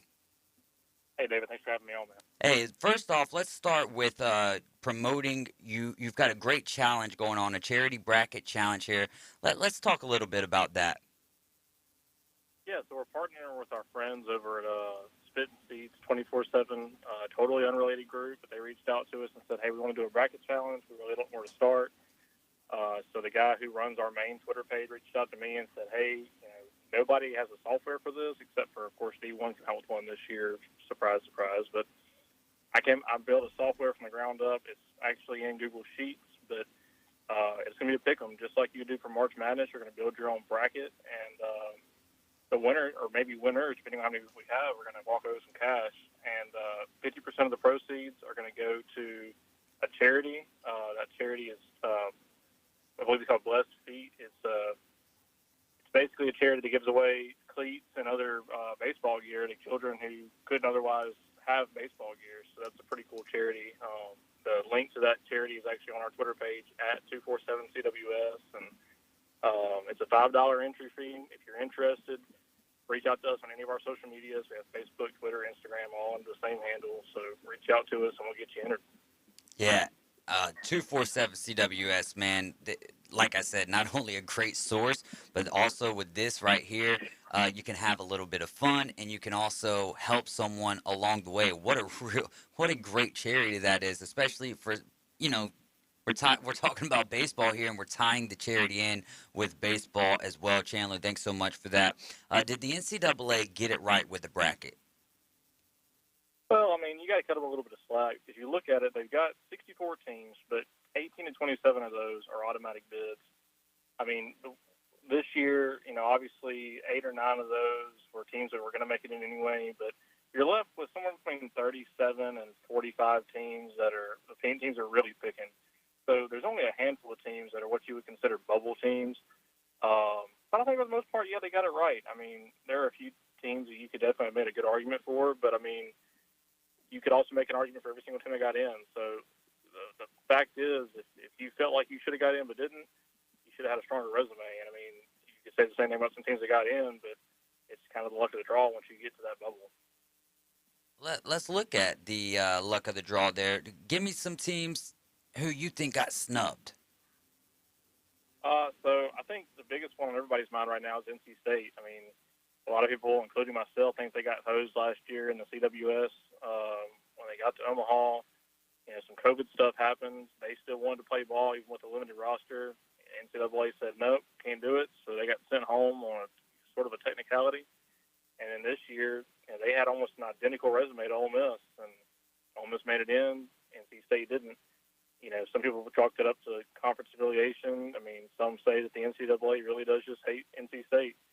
And then Alabama. I mean, Alabama made a really good run in Hoover, and they were already kind of close to being on the bubble before Hoover. Made a good run, and a lot of people thought they were going to get Ole Miss a spot. But, I mean, that's two teams that really have a fan base that feels like they got cut short there. Man, the NC State, you just jogged my memory there. That was a wild situation. I remember keeping up with that and just thinking, if they want to play, why not? That's the whole point of baseball, right? Let the kids play. Yeah, let the kids play. I mean, they had a limited roster. They weren't going to have all their guys, but I mean, they were ready to play. And before all the COVID stuff happened, they were probably the best team in Omaha. Would they have been without all their guys? I mean, who knows? But not to let them play just felt like a travesty for them. Yeah, man, absolutely. Who got overly blessed? Kind of, in a sense, overrated, but maybe they didn't, necessarily have the resume, but ended up finding their way into the tournament. Well, so one that, I mean, they were going to be in the tournament regardless, but I thought it was really crazy that they got a host was Florida. I mean, I didn't think that they earned the host over some other teams like LSU, for example. I know it's not going to be popular on the station, but I mean, they were a great team this year, but I just didn't feel like they earned their host spot. I mean, we'll see. Everybody has a chance to prove everybody else wrong here in the next several weeks, but that's one team I thought was really probably placed a little bit too highly. And then some would say Georgia Southern was a little bit too blessed, but I got a big question mark by them because, yeah, they got a host spot, which nobody expected. But is that really good for them, though? They've got a really, really tough regional there. So that'll be interesting to watch. I'm excited to see how that regional goes because you look at that regional there in Georgia, and some of the teams that are coming out of there, Notre Dame, Texas Tech, I mean, Notre Dame probably should have been a host and didn't get it. So we'll see how that goes. I don't think Georgia Southern really got blessed, but it is interesting they got a host, though. So we'll see if that helps them any. And then, I mean, Ole Miss, they had, like I said, almost an identical record to Alabama and NC State, and they got in. The other two didn't. So that's one that a lot of people are going to look back on, especially if they don't get out of the regional and say, why were they even there? All right, Chandler. Hey, this is Caveman Rick. Good to talk to you. Speaking of Notre Dame just a second ago and maybe being overlooked and hosting a regional, is there any other team that you think that maybe got overlooked that should have had a regional? And I remember you talking about a week ago or two about how that can benefit your team as far as placing. It has a lot to do with money and other things as well. Yeah, I mean, you look at a few schools. Gonzaga was always really high on our radar. I think I had them close to the top 10 going into the last weekend, and I felt like maybe they earned the spot. Like I said, LSU I thought was really close to having one. Maybe you can make a case for Arkansas, but LSU and Notre Dame are probably the two that I think most definitely should have over some other teams. And then Gonzaga, if I was going to pick a mid-major team to host that maybe wasn't qualified, it had to be Gonzaga. I think they were more fitting than Georgia Southern personally. You're listening to 104.3 ESPN Northwest Florida. We're chatting with Chandler Permenter. He covers Ole Miss and Southern Miss for 247 CWS. That's 24/7 College World Series. You can find them on Twitter at 247 CWS. Chandler, we did get a text in to ask you about the Blacksburg Regional. What do you think of that regional? Virginia Tech is one of the best programs in the country right now. I think I've got them at number 2 or number 3. I mean, they are lights out. Gonzaga, like I was just saying, they arguably could have been a host team, so they're going to be interesting to watch. Wright State and Columbia, I mean, there's a reason you don't know those names quite as well. They're not quite the same caliber of team, but you can never count anybody out when you get to this point. I look for Gonzaga to give Virginia Tech a run, but I really think Virginia Tech's got that one pretty well-handled. I knew why that question was getting asked. We know about Wright State. Yeah, because we've got a guy who listens. He actually comes on and chats college baseball with us as well once we get closer to the tournament and stuff. He went to Wright State, so we call him Wright State Chris. So I knew as soon as you said Wright State, I was like, oh, that's why he asked that question. So which regional do you think could be the most intriguing, Chandler? So there are several, really, really good regionals this weekend. I mean, Oklahoma State and Stillwater. Grand Canyon, the 3 seed there, is a team that is not to be slept on. They're a really good team. And, of course, you got Arkansas in that regional, too. That could be one that's going to be really fun to watch. A lot of high-powered teams that hit very well. And the pitching will be fun to watch there as well. But I'd say most of the hitting there, that's going to be a fun one. College Park, the Maryland regional, they've got Wake Forest there. It's probably been the best long ball hitting team all year. They were aptly nicknamed Rake Forest because of the way they hit. That'll be fun to watch. And then, of course, the Miami regional. I mean, Coral Gables, where Ole Miss will be, if they get to play any ball there because of this daggum tropical storm. And I hope everybody down there is safe. But they didn't get to play ball this weekend. Miami, I've said all along that I'm not super high on them. I think Ole Miss got a good draw there. You've got Ole Miss, who's been very hot and very cold. And then Arizona, you got that storyline there. Ole Miss, Arizona Super Regional from last year. This is the rematch starting Friday if it actually gets to happen. So all 3 of those will be really fun to watch. All right, Chandler, I'm sorry.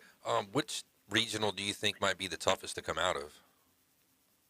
It all really depends on who we're talking about coming out of it. But if I'm a team that's not a 1 seed, that's different. But as far as like overall best competition, the Statesboro regional to me is probably going to be the most difficult because Georgia Southern is a good team. Like I said, maybe not necessarily a host caliber team in my eyes, but you got Georgia Southern, Notre Dame, and Texas Tech all in the same regional. I mean, that's a pretty stacked region there. And which one would you think would be the easiest to come out of?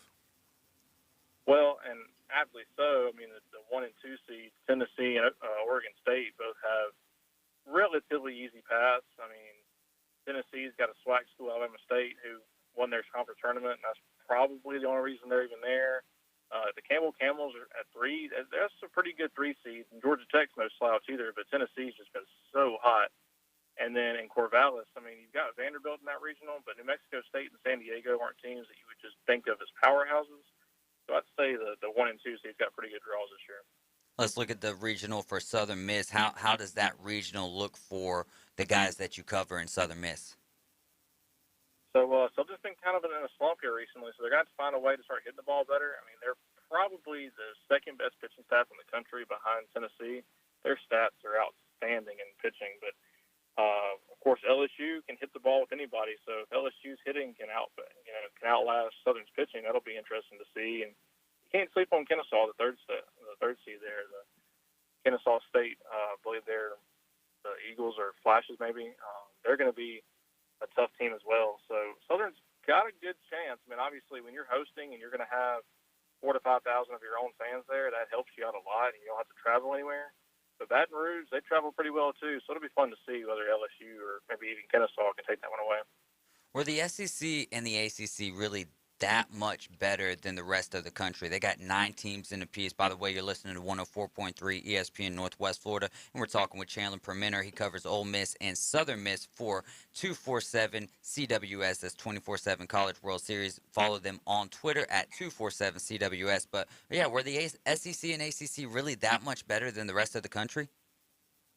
I think deeper is the word we're looking for here. I mean, maybe not that much better than everybody else because, like I said last week, I mean, the Pac-12 has 2 or 3, Stanford and Oregon State, maybe a couple others, UCLA maybe even, of the best schools in the country in baseball this year, and that's not really debatable, but that's kind of where it ends. You know, you got Arizona, UCLA, Stanford, and Oregon State, but then in the SEC, I could make an argument for 11 teams. Bama and Kentucky both, you kind of feel like got snubbed, so I mean, the SEC could definitely fight for 11 teams, and the same thing with the ACC. You know, you've got NC State and Clemson that were both bubble teams. I mean, better, maybe not. I mean, do I think they'll probably have 3 or 4 teams in Omaha still? Yeah, I think both of them have a good chance of getting 2, 3, maybe even 4 teams in Omaha this year. So definitely the deepest 2 conferences that are out there right now. Great stuff as always, Chandler. Real quick, though, before we let you go, tell us a little bit more about the charity bracket challenge that you guys got going on, where they can sign up, and when the deadline is to put those entries in. Yeah, so we're cutting things off Thursday night at midnight. We're actually probably going to officially lock it sometime early Friday morning because it's got to be done manually. So we're recommending everybody get it done before you go to bed Thursday night so you don't get cut out.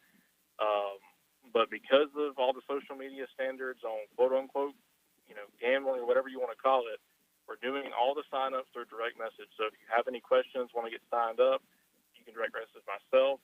My Twitter handle, he's retweeted some of my stuff. You can find it there or at 247CWS. That's on Facebook, Twitter, Instagram. You can find us just about anywhere. Direct message us. Let us know, hey, I'm interested in charity bracket. I want to get started in that. We're collecting money through mostly Venmo, but we can work that out if you don't have a Venmo. It's a full bracket. You'll pick a winner and a runner-up in both the regional and the College World Series, and then just a winner in each Super Regional. And you pick everything this week, so there won't be, you won't pick the Super Regionals next weekend. You'll pick everything this weekend like you would do in March Madness. Man, I love it. And again, tell us about the charity and what they do as well. Yeah, so Blessed Feet, like I said, I think that's the name. I've been doing all the behind-the-scenes stuff. I haven't had as much work on the charity end of things. But what they do, though, is they take donations of cleats, or they'll go out and buy cleats and equipment for children who otherwise couldn't get this stuff. It's a lot of children in third-world countries and children in inner cities and stuff, just kids that want to play baseball. But, I mean, without a ball and a bat and sometimes even cleats, you can't play baseball. So they're just trying to partner up with kids, get them playing. I mean, because we can't grow the game if there aren't kids to play the game. So, I mean, it's a really great organization. We're going to give them 50% of everything we make. The other 50% is going to go to the winner or winners. If we have hundreds of people join, we'll split it up 2 or 3 ways. If it's just, right now I think we're at 37, 50. I think 37 is where we were at when I left work today, so we're probably around 50 right now. We're trying to grow that a little bit, but right now, if we only have 100 or so, we'll probably give it to one winner. But 50% goes to the charity, 50% is going to be split across one or multiple winners. Chandler, thank you so much for giving us some of your time today. Love what you guys are doing. You can definitely expect an entry coming from myself. And thank you so much, my man. Absolutely. Talk to you soon. Yes, sir. And also for all of those out there, if you're on Twitter, you can follow me at DH11RT. And any questions that you have through message, I will directly forward those to Chandler or to 247CWS. Would love to be able to help them blow this out of the water as much as possible because, yeah, it's a lot of fun. I've never done anything like this before outside of just picking for myself, but this is, man, really cool because I love that the charity ties in with what we're doing. It means a lot talking about keeping the game of baseball alive and helping those who are less fortunate to be able to play without the restrictions of financial obligation. It's an expensive sport to play. And it's only $5 to get entered in. Right. And then you're helping someone along the way. Those guys do such a fantastic job. I was tickled to death, not even going to lie. I was tickled to death when this came across my, whatever you call it on Twitter, but timeline, and they had tagged me in it. And I was like, man, whatever I can do to help this, I'm going to do it, get my friends involved. And this is going to be a lot of fun. So definitely expect an entry from me. That was Chandler Permenter. If you weren't hearing, or if you didn't hear when I reset there, he covers Ole Miss, Southern Miss for 247 CWS. If you're a college baseball fan, college softball fan, and you're not following 247 CWS on Twitter, you're doing it wrong, man. I'm sure there's a lot of great informational sites out there or pages out there, but they are top notch. We're going to take a quick timeout. We'll be right back.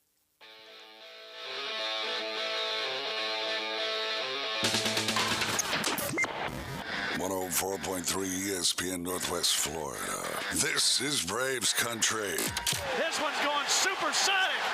The Atlanta Braves will send Charlie Morton to the mound tonight with a 5.28 ERA and a 3-3 record as we take on the Diamondbacks in Arizona. Coverage starts at 7:25. First pitch 8:40 right here on your home for the Braves on the Gulf Coast. It's 102.1 and 104.3 ESPN Northwest Florida.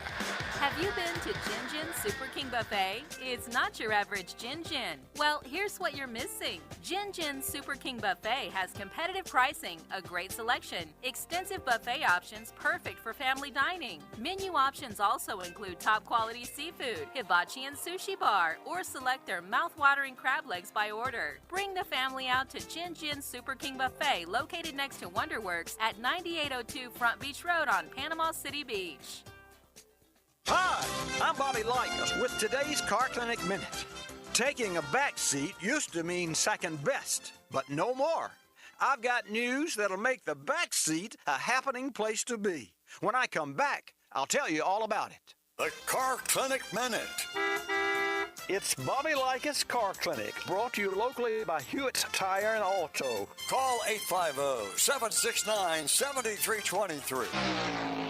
Your certified AAA service center and hometown towing. Visit them online at HewittTire.com. On Airport Road in Panama City. That's 850-769-7323. Hewitt Tire and Auto Center and Hometown Towing.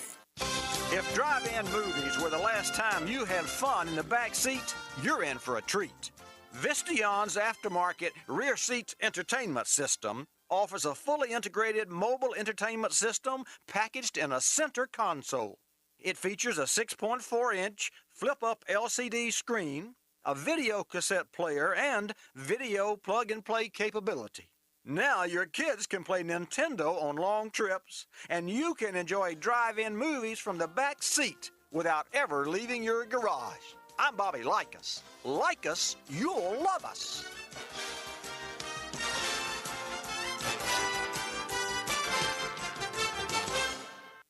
Live from the Rib Crib Studio. The mission? Your mission, should you decide to accept it. Save the panhandle from boring cookie-cutter radio. Now back to the Afternoon Underdogs. The state will self-destruct in 5 seconds. 104.3 ESPN Northwest Florida.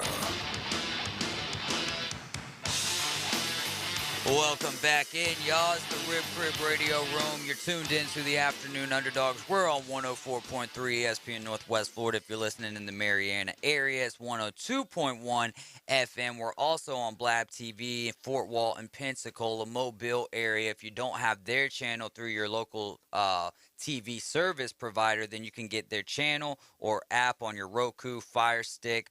Just type in BLAB TV. They'll be right there. They have fantastic content, and it's another great way to keep up with the Afternoon Underdogs there. Normally Monday through Friday from 4 p.m. to 6 p.m. That's Central Time. If you're in Eastern Time, then it's 5 to 7 p.m. You can also win tasty prizes just for listening to the Atlanta Braves through the ESPN Northwest Florida app. We've also got a trivia question on there. Bone Crusher does an awesome job crushing everything that he does with that app. Winners are randomly chosen, though, out of all correct answers. All you got to do is click it to win it with Braves Trivia and ESPN Northwest Florida. Braves play tonight, 7:25, right here on 104.3.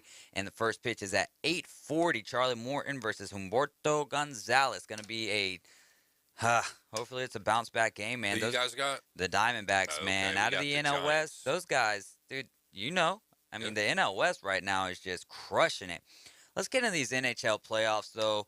The stage is set, at least for the conference finals, right? In the West, Colorado, Edmonton. In the East, Tampa Bay Lightning, New York Rangers. You've been a hockey fan probably longer than I've been alive. I know, because we're not that far apart in it. But you've been a hockey fan for longer than I have, Pretty right? serious since I was about 12. So, is it an offensive series in the West and a defensive series, or more of a, tough, hard-nosed series in the East? What do you think we're going to be getting out of these, not diving into them directly yet, but how would you portray these series? I think the Eastern Conference is going to be a battle of goaltenders, and the better one of the two is going to end up winning the series more than likely. And then over in the West, it's going to be two teams with a lot of firepower, and it's going to be like probably a shootout most games, and whoever can, obviously outscore the other team, they're going to win, but they're going to be probably some high-scoring games where you're going to see maybe like 8-9 goals, by one team in a game, another handful by, the other team, where you can maybe have like the Edmonton-Calgary series where you get like 15 goals in a game or something. Yeah. Man, we didn't see that again in that series, but we did see Edmonton. Did you think Edmonton was going to do Calgary the way that they did them in that last series? I thought it was going to be a closer series, I thought they were going to win, but I thought it was going to be a little bit closer because they have a history, and those teams don't like each other. It doesn't matter what's going on. Those two teams, when they get up and play against each other, it's fireworks, and you always have a great game. It's a lot similar to like Philly and Pittsburgh. You got two teams battling in the same state. These are two teams battling in the same province of Canada, Battle of Alberta for bragging rights, so it's a big deal. Yeah, so, a lot of what I've read has boiled down to, even though in Colorado's Nathan McKinnon, you have one of the greatest playing right now as well, but a lot of people are coining this, even, I guess they haven't been looking at the points that top line, or the top three players for the Edmonton Oilers have been putting together. I believe Leon Draisaitl and McDavid. McDavid. And Kane, look at what he's doing right now. Yeah, I don't want to get on sidetrack, but Draisaitl and McDavid are tied in points. Yeah, well, Evander Kane, he's got 12 goals already, right? Yeah. Okay, so in the last 25 years, the most amount of goals in the Stanley Cup playoffs, like the 4 rounds, has been 15 goals. Sidney Crosby and Alex Ovechkin have each done it. I think Sidney Crosby back in like 08 or something, and Ovechkin like in whenever they were or maybe, I don't think it was that recent. No. Actually, it was a little while ago. I think. Don't you think it was when they went on the run for the cup, or was that not the same? I looked at the dates. I don't think it was a few years ago. To be honest with you, Okay. I could be wrong though. Because they won the cup in what, 17, I believe. Yeah, something like that. Yeah. So I could be a little bit wrong. I thought the year Maybe was 18. a few years before that. But, he's got potentially 2 more rounds that he can play in. And he's only 3 goals away right now from tying that. So that's pretty impressive. So who gets it done here? The best player, McDavid, or the best team in the Avalanche? Who Who gets the edge? I think it's going to be McDavid and Edmonton. I mean, one, they've been thirsty, man. That franchise has been longing for a Stanley Cup since 1990, since after Gretzky left. So, and they had a long stretch where they didn't really do a whole lot. Avalanche have had more of a recent history of success, winning in the 90s and the early aughts, So I'm going to say the edge is going to be with the Edmonton Oilers and their scoring. So give it to me, man. Who wins the I'll give my opinion on this after you as well. Who wins the series and how many games? I'll say Edmonton, and I'll say in 6. All right. Edmonton in 6. I'm going to go Colorado in 6. Okay. I think that Edmonton is on that precipice, you know what I mean? Like where it's like they're putting it together. And I don't think that it's stopping anytime soon, you know what I mean? I think Colorado has been on that, and they finally got out of the second round. I think that they keep the momentum rolling here. I don't see a lot of physicality out of these two teams. I don't think Edmonton had to be physical because Calgary wasn't that physical, whereas Colorado did have to stand up to the physicality that the St. Louis Blues brought. And they brought it well, especially for being out without Binnington. Those teams can be physical, both Calgary and Edmonton, when they need to be. Yeah. But when you don't have to be, and all you need to do is put the puck in the net and score, Right. You don't have to waste the energy and, get bloodied up and whatnot. So, yeah, don't do it unless you have to. Yeah, I mean, that's a great point as well. So I'm going to go with Colorado in 6 in this one. Do you think that we're going to get a Game 7 out of Tampa Bay Lightning and the Rangers? It's possible. Like I said, it's going to be a duel of goaltenders. So, obviously, I mean, we've seen Shesterkin. He can steal games. Vasilevsky can do the same thing. So, I'm going to say that's going to be a 7-game series. I hate to say it because we've seen a bunch, but those are good series. I love series like that, That's though. great, You cannot beat Game 7s in high. That was, I mean, we got flat last night with the Rangers and the Hurricanes. I mean, who was expecting – if Rantanen doesn't go down as early as he does, even though he gave up 2 early goals, who knows the complexion of the rest of that game? I think the Rangers still win, but I don't think that because you saw the confidence that the Rangers were shooting with, even more so the way they started the game, and then when the backup goalie came in, they were firing it at them. You could tell, like, I remember messaging you last night. Yeah, in you our said it group. looks like it's over after the first second, goal. Well, after the second goal, pretty much. I think you texted after the first. And then, I mentioned after that first intermission that Rod Brennamore was going to have to say some inspiring words during that intermission to get his boys back into the game. Unfortunately, it didn't happen. But what I was seeing early in that game was Carolina just couldn't finish. They didn't have an answer for Shesterkin. They were getting good shots on net, but he was just stopping them. And then you saw where, like, Rantanen didn't have to, he didn't do a whole lot. I mean, the Rangers were scoring kind of, I don't want to say with ease, but the shots that he was giving up and they were scoring on weren't, like, typically difficult shots. They were just getting a decent screen in front. The first goal, I believe, was a pretty good tip, too, out in front. Or maybe it was the second. It was the defenseman that got the first goal, I believe. And then, I think it was the second goal that was the tip in. But anyways, kind of soft. Shouldn't have let in those goals. Yeah, no doubt. So let's get into that Lightning Rangers just a little bit more. Do you think that the Rangers can hang with the Lightning physically? From what I gathered, from what I saw in that Carolina, because that's what I wanted to ask though. Were you surprised though that the first game that the Hurricanes drop on the road is the biggest one to this point of the season for them? Yeah, but not so much. I mean, on a long enough timeline, it's going to happen. They were 6-0 in Game 7s, so you figure they're about due to lose one.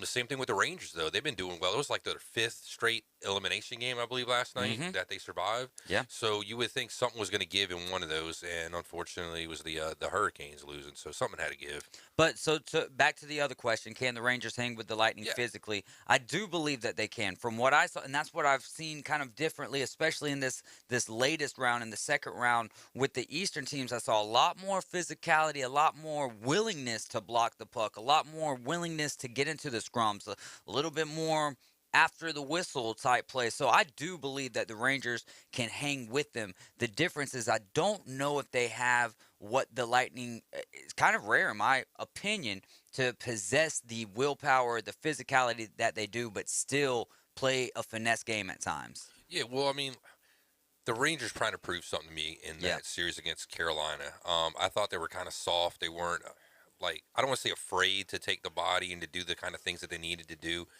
Carolina's a tough team, pretty gritty, pretty nasty, so I thought that was going to hold up. And they went toe-to-toe with them. Yeah. And it just came down to goaltending, unfortunately, and Carolina didn't have the better goaltender. So Will that come back to bite the Rangers? Because they faced a starting goalie in one game of their 14 games in the postseason. I don't think so. I mean, Shesterkin, I'm a believer in the guy that he can actually be a wall, and he can stand on his head, and he can win games when he needs to be. He stood on his head in quite a few games this year. Like I said again, postseason. On a long enough timeline, it's not going to come to fruition. Sooner or later, something's going to happen. But Vasilevsky's been doing the same thing too. So again, you're going to have these two pretty strong, immovable forces battling against one another, and then who's going to last and who's going to make it. For me, I would think it's going to probably be Vasilevsky and the Lightning. They're proven they've done it. Shesterkin, have to show it to me. I mean, he's been great in the regular season. Do anything in the playoffs, we'll see. The first couple rounds have been all right. But now when you're going against the Stanley Cup champion team that's been there before, can you make the stops that you need to? And can the rest of the Rangers team block the rest of those shots and do the things that they need to do Play to help the ugly themselves game. out? Exactly right. Yeah. So, real quick, before we get out of here, we've got one more segment, but we're going to be getting into the high school spotlight.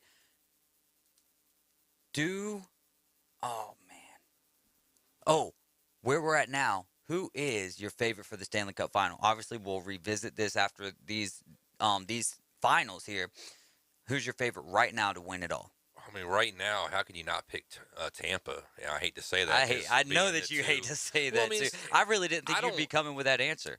It's not that I don't hate them. I just don't. I don't want to see it. Nobody wants to see it. I would outside like to of see Lightning fans. I want to see somebody else win. But I mean, how can you go against them right now at this point? They're doing pretty well. Like I said, a long enough timeline, things can change.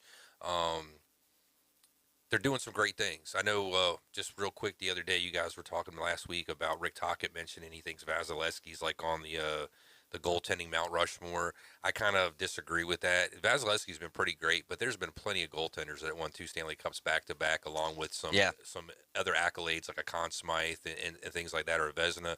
Hell, Bernie Perrant's won from the Philadelphia Flyers. We won back-to-back in 73, 74, 74, 75. He was a big reason why. After those 2, we didn't win again. You guys got 2. So, I mean, he's on par with somebody like that right now. And there's a bunch of other goaltenders that have been out there that have done a lot more, so. Yeah, that's something we'll talk a little bit more Friday. Can't wait to get back into that. But when we get back, High School Spotlight, you can listen to ESPN Northwest Florida on 104.3, 102.1 FM in Marietta, or the ESPN Northwest Florida app. Man, don't forget about that Braves trivia.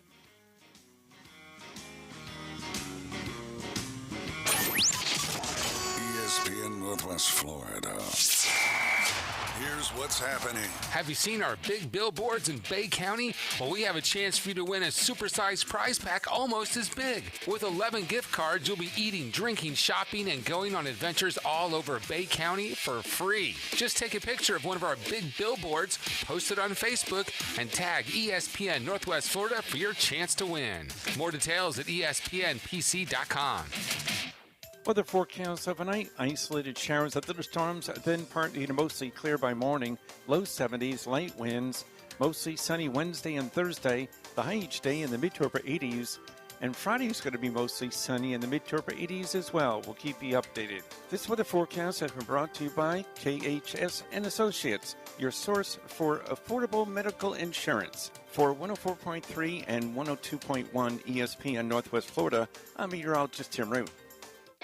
For love of food, love of country, American Charlie Grill and Tavern is a new all-American eatery at the shops at Edgewater. From the local team that brought you Firefly, On the Fly, and more. Classic dishes that have become staples of our country for over a century. American Charlie Grill and Tavern is open Monday through Saturday at 11 a.m. Daily happy hour from 2 till 6. $2 off all liquor, beer, and wine. Lots of TVs make it a great spot to watch all sports. Hope to see you soon at American Charlie Grill and Tavern. As a realtor, it's important who you choose as your title company. May we suggest South Oak Title? Their offices are modern, comfortable, and state-of-the-art. South Oak Title can close transactions in any location in Florida, Alabama, and Tennessee. Their free mobile app allows realtors to deliver a net sheet in seconds. They provide mobile closing services to accommodate buyers and sellers. Their offices are beautifully decorated, state-of-the-art, complete, safe, and secure. South Oak Title, creating a better title and closing experience through technology and tailored service. Visit them online at southoaktitle.com.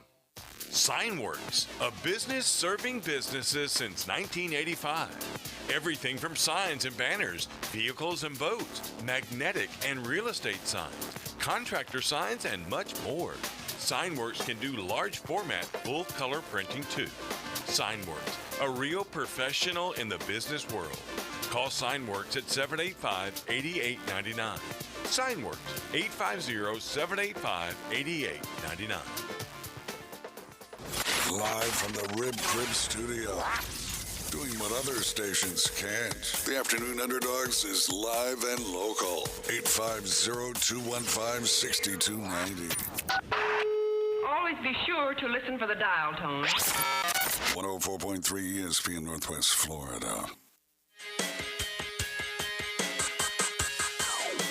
We're in the Rib Crib Radio Room. You're listening to 104.3 ESPN Northwest Florida. Back here on a Tuesday. A little, I don't know, dreary out there, but not too bad. Feels really good. Kind of cooled the humidity down just a little bit. This is the local high school spotlight. Don't forget about the Atlanta Braves. Coverage starting at 7:25 this evening. And first pitch at 8:40 tonight. So we only got a few minutes here. Local wrestler Bear Siegel. Man, big shout out to him. He took first place in the 2022 Florida AAU State Championship Tournament. He's a freshman, going into his freshman year at North Bay Haven. Had a great spring on the mat to this point. He's got an AAU state title in Georgia. He's got the Florida USA state title for folk style. He placed third at the USA State Greco-Roman meet and was even selected to represent the Florida national team. Also news out of Chipola, their head baseball coach, Jeff Johnson, was inducted into the NJCAA Hall of Fame on Friday during the JUCO World Series banquet. Johnson's been the head coach for 26 years. He's also won the Panhandle Conference Championship 14 times and has got 3 natties to go along with it. He's only 41 wins away from 1,000 career victories at Chipola. You want to tell us about Port St. Joe star running back? Yeah, Port St. Joe star DJ Oliver's committing to USF. The star running back compiled over 2,000 total yards in the 2021 season with 30 touchdowns to go along with that, and was ranked second in the state in Class 1A in both rushing yards and total points scored. Oliver is the nephew of 3-time Super Bowl champion running back LeGarrette Blount. How about that? Yeah, that's pretty neat impressive right there. Also out of Port St. Joe, you've got several schools looking at Mr. Mills, who signed with Thomas University. He won the gold in the FHSAA 110-meter hurdles in back-to-back seasons at the track and field state meet in the beginning of May. He's also got the 300-meter hurdles at the state meet. Finished his high school career being the second-ranked runner in Florida and number 18 in the nation. Another impressive feat there. We're out of time for today. Got about a minute here. Thanks so much, Caveman Rick, for coming in. J-Mac has been feeling under the weather, so a couple of a sad piece of information here. Arizona cornerback for the Arizona Cardinals, heard about this. Jeff Gladney, is passed away at the age of 25. The cause of death is a car accident. He was the Vikings' first-round pick in the 2020 draft. He was released in August, but he was, that's a sad situation there. 25 years old. Always, I always try to tell everyone, practice defensive driving as best you can. Look out for other people more so than you're even looking out for yourself. Right on. Don't look at that phone. Buckle up. And y'all keep on listening right here to 104.3 ESPN Northwest Florida. We're out of time for today. We'll be back tomorrow at 4 p.m. Don't forget about Coach James Hale. If you love SEC football, if you love local sports, 7 a.m., tune in to the Coach James Hale Show.